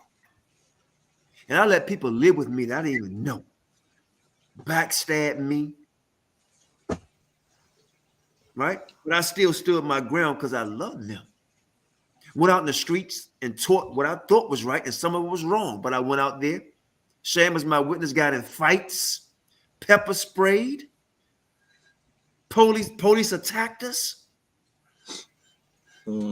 Affiliated with all kind of stuff. And I'm still here through guys like you or women like you that saying I'm a coward, that will clout chase, make videos on me, talk about my wife, my children, put videos up of my wife and children, and I have not stopped, nigga. And I'm still here. Where's your channel? And I'm gonna tell you what I've been doing because I ain't been off. I haven't been on for a while. But right now, I'm me, Naphtali, and others, and Don P, and a whole bunch of us doing some shit that y'all would never do. Y'all would never do because I had faith in the Most High. What happened, Qanath? Right? I have connections all over the world where we building, right? Buying land. Naphtali, you want to speak on a little bit? What, Qanath, what happened? And what we're doing. You niggas ain't doing that. Y'all is on clout chasing. What happened, Qanath? No, some coward tomorrow. I'm a coward. Somebody tomorrow, I'm a coward. Naphtali, you want to speak a little bit, then I'm going to let y'all go. You still here, my brother. Damn right. I'm still here. These are my children, right? My daughter, 23 years old, makes 6 figures. How many of y'all niggas make 6 figures? Yeah, we definitely got plans. We got plans. You know, we talking about buying land, developing, you know, getting out of this country, moving on to bigger and better and greener pastures. So, yeah, I'm looking forward to the future. I'm looking forward to it. And guess what? It's not easy. Even our own set, we disagree with each other. But Qanath trying to be a leader and trying to make all of us agree on something. What you niggas doing? Working at McDonald's? Arguing with your brother and sister? Is God real? Is it not real? YouTube. You over here. I'm gonna tell you how much of clout chasing you are. I'm a coward, but you over here watching this coward. Go lay down with your woman, nigga. Because if I don't like you, that's what I'll be doing. Right. And I realize a lot of you people watch us, a lot of y'all mentally ill. And I'm praying for you. A lot of you ill. But you saw your champion, and I don't dislike Sarnetta. Right? I used to talk shit about him. I don't dislike him because he don't believe in God and all that. God. But one thing I will say about him, he speak a lot of shit that I don't like. Right? But he real about his shit. I will say that he real about it. He gonna tell you how he feel. He gonna tell you how he feel. A lot of you guys, y'all sneaky. He gonna tell you straight up. He gonna cry. Oh yeah, somebody talked about me. Well, goddamn, they talk about me too. And he gonna get over it. And if he don't, that's on him. But I'm gonna do what I'm gonna do, and I've been doing what I'm gonna do, and none of y'all gonna stop me. Not one of you gonna stop me from doing what I want to do. So you can say I'm a coward, I'm a punk, I'm a agate, all whatever you want to say. But what you eat don't make me shit. I'm married, happy, and everybody on this, what y'all can see right now on this line, I love them. They know I love them. Point blank period. So all y'all, you cowards. I hope you pressing this, nigga. You ain't doing nothing for your people. You tell them believe in science, and you ain't doing shit. Nothing. Y'all ain't doing nothing but arguing back and forth on YouTube, trying to make a little bit of dollars. We doing some real shit over here, folks. Trust that, and you're gonna see it. Watch. Watch. Qanath, come on, Qanath. Hey. Elder Don P, hold on. Go ahead, Sam. Shalom, most I bless too. Everybody, make sure y'all tune in tomorrow. Man, King Judah going live 9:30. CUC family on the King Judah channel. King Judah, drop your channel in the I got you. Yeah. Everybody, please tune in. We'll be discussing the 12 tribe chart tomorrow, talking about Ephraim and Manasseh, and talking about the tribe of Dan and who really is the 12 tribes. It's going to be a beautiful discussion and presentation we're bringing out tomorrow on King Judah's platform. Make sure y'all there tomorrow, 9:30. Me and King Judah will be talking about the 12 tribe chart.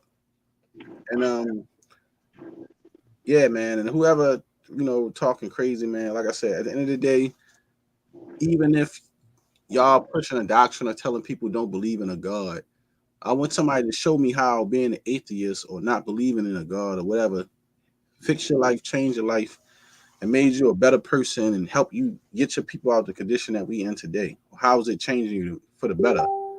Because like I said, I haven't seen that from anybody who's a so-called atheist. So, Sure. yeah, go ahead, John P. All these kind of things is very personal for me.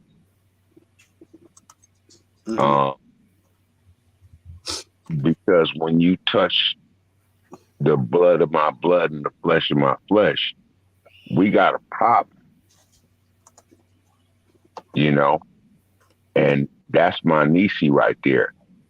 I hugged up on her and her husband and her covering.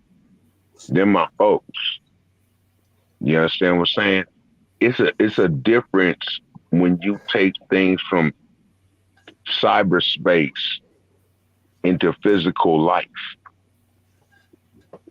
These are people that I developed a relationship with over time through social media, and then by the grace of the Most High, we were blessed to press flesh. Hey, it becomes a whole different game. Matter of fact, I'm about to open the camera up because this is real for me. I love these people. These are my people.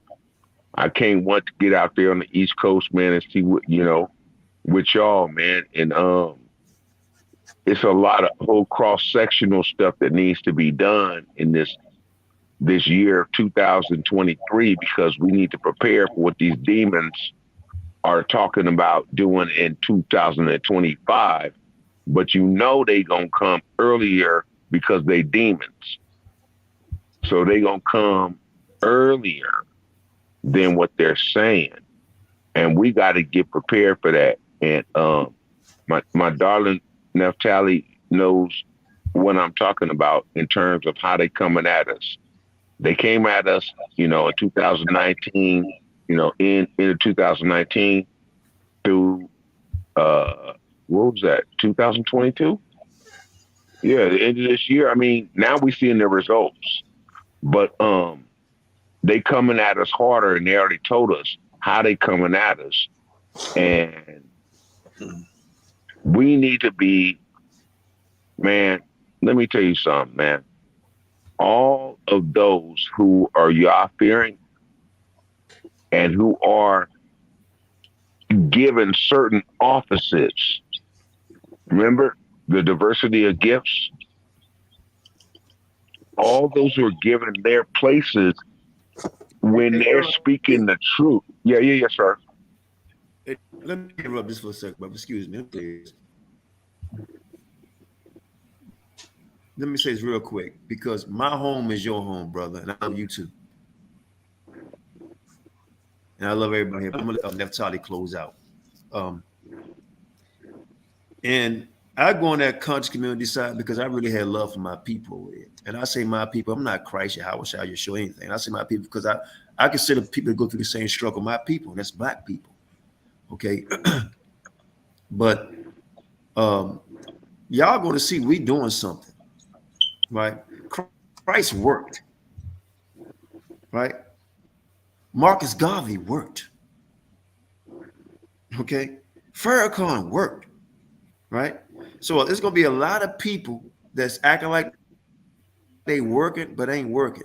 King Judah, when I got our stuff over there, you got a home in the family.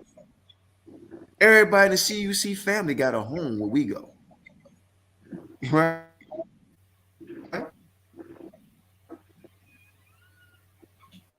Everybody F.O.P.E. got it. So all you people, y'all, if y'all still watching us over there, y'all keep following Ankn, believing that you come from but grapefruit. Right? You keep doing it while he's down in Florida snitching, Right? Y'all keep following him, or we the pseudo killers. Right? Telling y'all to take the jab. Right? Telling y'all to believe in theories and saying theories make things come to facts. Y'all keep believing that shit. You keep dealing with people who cursing you out and all that type of stuff.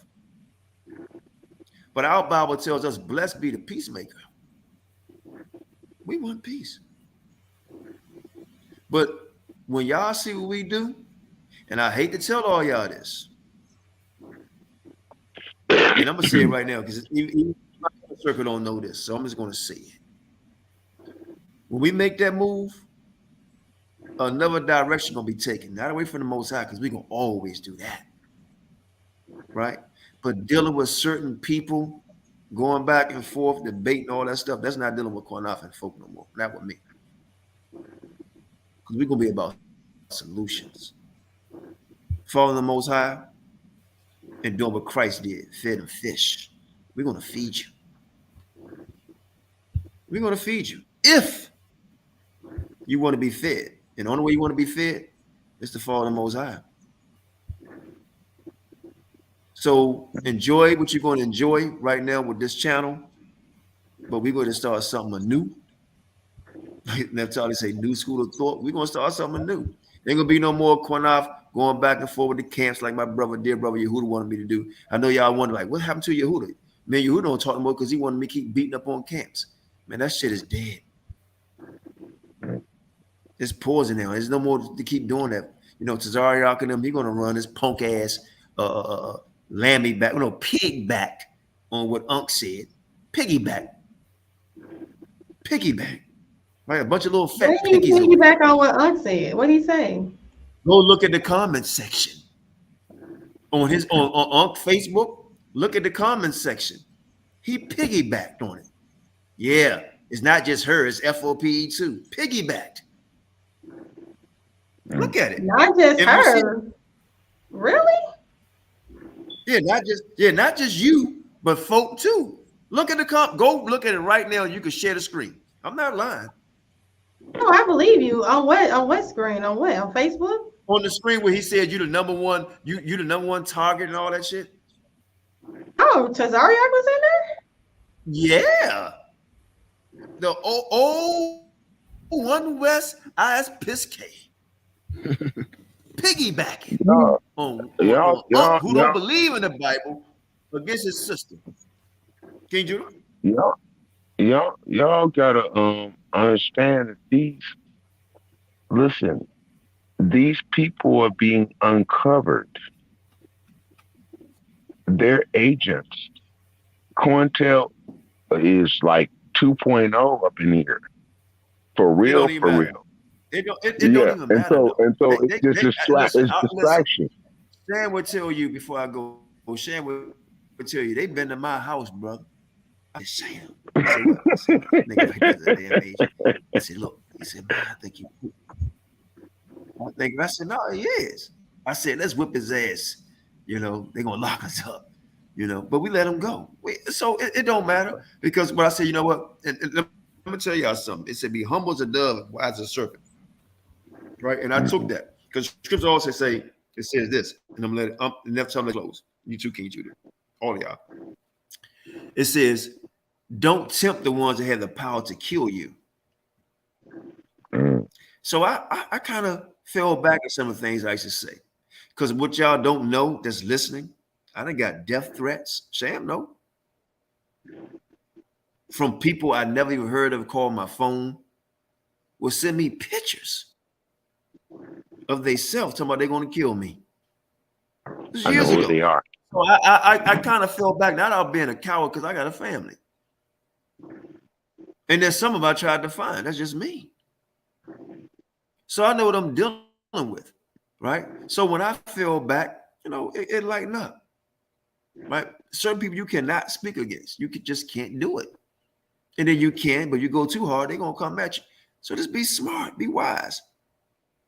Right now, all of us are gonna die one day if the Most High don't come back in our lifetime. I would tell y'all this: serve the Most High and live your life to the fullest. Don't be an over-righteous Israelite. Don't be over-righteous anything. Live your life to the fullest. Follow what the Most High wants you to follow, but enjoy your life. Enjoy your life. Go for a walk with your wife, with your husband. Go fishing with your sons. Take your daughter out, mothers. Do something. Then do something with a family. Go, like I say, feed the homeless. Listen to, I like bird watching. Listen to the birds. Go to the water, listen to the water. Enjoy your life.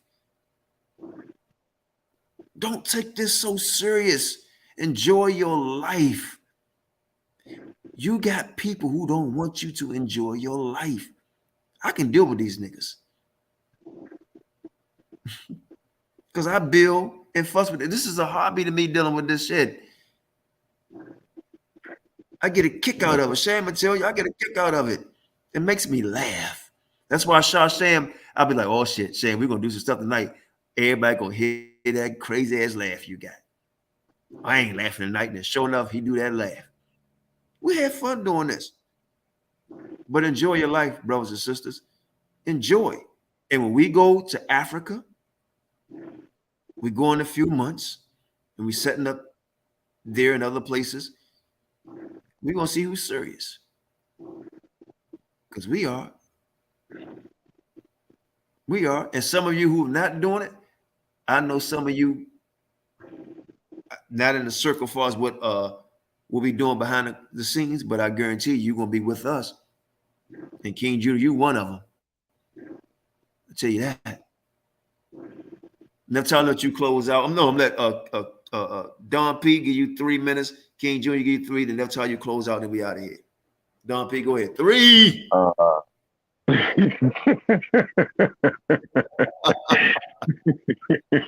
You wrong. You know you're wrong. But no, I love you guys, man. And you know, for me, this is family, man. And when we actually get to like meet each other, it just deepens the ties and the love. And it's like, what would you know, what wouldn't you do for family? And so I can't wait to really meet you brothers in person, because I love you in spirit. And honestly, you guys are closer to me than my physical family, man. Real talk. And so, you know, I was going to talk about this other stuff, you know, Sinette or whatever, but that don't really matter, man. Because the end of the day, the sign, inside, that we are the true people that are under the covering of the blood of Yeshua Ha Mashayach, is that we love one another, and that you didn't come from my mama, and you didn't come from my mama's sister. I know you like this through the spirit, and I actually love you more. Hate to say it, love you more than I love people that are born in the flesh. I'm the only one that's walking in this truth, man. And time is running short. And I know there's a lot of people out there that have the same experience that I have. But we're watching what's going on in the physical. And we're walking in the spiritual. We're going to have a lot of people run into us that's going to have a lot of questions. And we have to have our hearts open to receive those people, even the ones that didn't want to hear us when we were trying to tell them all along. And so, my brother Qanath, it's good to see you back in traction. Like I said, I'm gonna call you tomorrow. Now we got to talk. And nephew K Judah, you just keep doing what you're doing. And I love y'all. To everybody in the chat, all the family in the chat. Hey, let the haters hate. Let the haters hate. Love you too, bro. Yeah, mine gonna be quick. I just want to say big salute to my CUC family, my F.O.P.E family. I just want to tell Naphtali, my sister, keep doing what you're doing. Don't let nobody knock you off your square. Don't doubt what you're doing because you're encouraging women to have a voice. That's another thing you probably don't know that you're doing. A lot of our sisters, they are scared to speak. They are scared to start channels. They are scared to have a voice because of the disrespect from the brothers. You know, be so fierce that a lot of our sisters who have a voice are afraid to speak. But you go on to different platforms and a lion's den. I'm talking about where the wolves are. And you are bold as a lion. So you're encouraging women to have a voice. You're encouraging women to speak and to bring forth knowledge. Because I just want to say this, man. If you was out and about, Naphtali, and somebody say, hey, go get your husband. So you mean to tell me if somebody was asking you about biblical things, you would have to tell him, hold up right quick, go all the way home, get your husband and bring him back and let your husband edify the person when you have the knowledge to edify them? Sometimes you brothers just don't use common sense. Sisters can edify. Sisters can prophesy. Sisters can understand scripture. I know a woman right now, I'll put her up against any one of you Negroes. She that cold, and she's a woman, and she know the breakdown of the scripture. She understand prophecy. So Naphtali, keep doing what you're doing. Keep encouraging our sisters. Sisters, you have a voice. You don't have to be afraid. You got a lot of brothers that stand in the gap for y'all. A lot of brothers who are not disrespectful. A lot of brothers who ride with the sisters, and they don't put the sisters down. So I say big salute to you, brother, and big salute to Naphtali. Keep doing what you're doing. Do not doubt yourself, my sister. Even when you hear all the disrespectful things people are saying, they only doing that because you're bringing forth knowledge. If you wasn't doing nothing right, nobody wouldn't be worried about you. Exactly. So that right there should let you know you on point, because the way they come against you, and they can't even disagree with you and just disagree. It has to be disrespect behind the disagreement. So I just say big salute to my FOPE family. Big salute to my CUC family. Elder Qanath, I pray the Most High touch and bless everything that you're doing, brother. The FOPE family, everything you put your hands on, I'm praying that the Most High bless it, my brother. And I love y'all with the prayer heart. Big salute. Hallelujah. Q, Hallelujah. Yes. 3 seconds, 3 seconds, because I didn't, y'all brought up Esther, and I wanted to bring up something real quick that's even closer. I look at my niece Naphtali, and I think about the book of Judith. And if y'all haven't read the book of Judith, she's a lot further along, closer to history to us than Esther. But look at the power of what a woman did in terms of the salvation of a nation, because we're dealing with the period of the Grecians. And if y'all don't know about the period of the Grecians, y'all need to go back in F.O.P.'s library or Naphtali's library and learn about that period, because it's very, very crucial as it relates to where we are today. Thank you, my sister and brother, for your graciousness in letting me speak. Yes, thank you so much. Thank you so much, K. Judah, for those words. Thank you so much, Don P. And of course, Elder Qanath. Thank you all so much for giving a sister a voice, a platform. You know, this is where I got my start. I came out with some information and people was like, what is she saying? But as always, guys, thank you all so much for coming out in the chat, coming out and hanging out with us and giving us your time, giving us your ear. I really appreciate it. And again, thank you, brothers up here, so much for giving your sister some love, protection, and, you know, gratitude. And I appreciate it. You know, we're just getting started. I'm having a good time. And I'm not going to hold you guys because I know it's late. So shalom and most high bless. All right, most high bless. Shalom.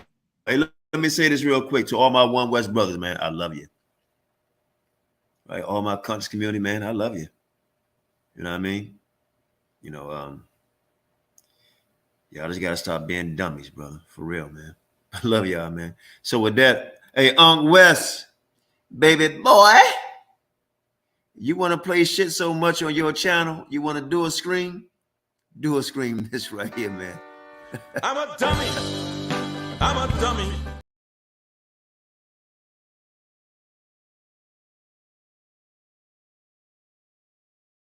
I ain't gonna do that to you. I'm a dummy. I'm a dummy. My IQ is low and my grades are crummy. I'm behind in arithmetic. My science project made me sick. I haven't learned much history because the book's too hard to read. Because I'm a dummy.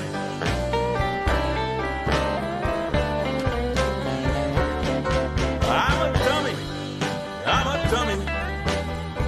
I put garbage in my tummy. My diet's bad and my blood is dirty. I feel 60, but I'm 30. My wife's sweet, but I abuse her. Too bad she married such a loser, 'cause I'm a dummy.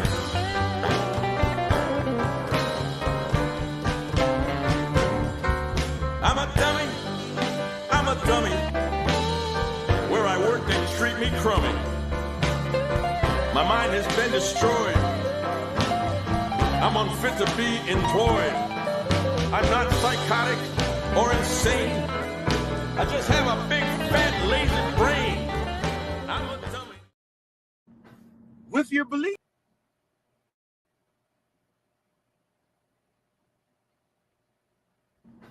With your beliefs. That's crazy. Science is not a belief. Like we're sitting here not even understanding science. Science works with approximations. Science is not interested in finding the truth. Science is not interested in finding the truth. We will leave that for all the religions around planet Earth, and they all claim to have the truth. So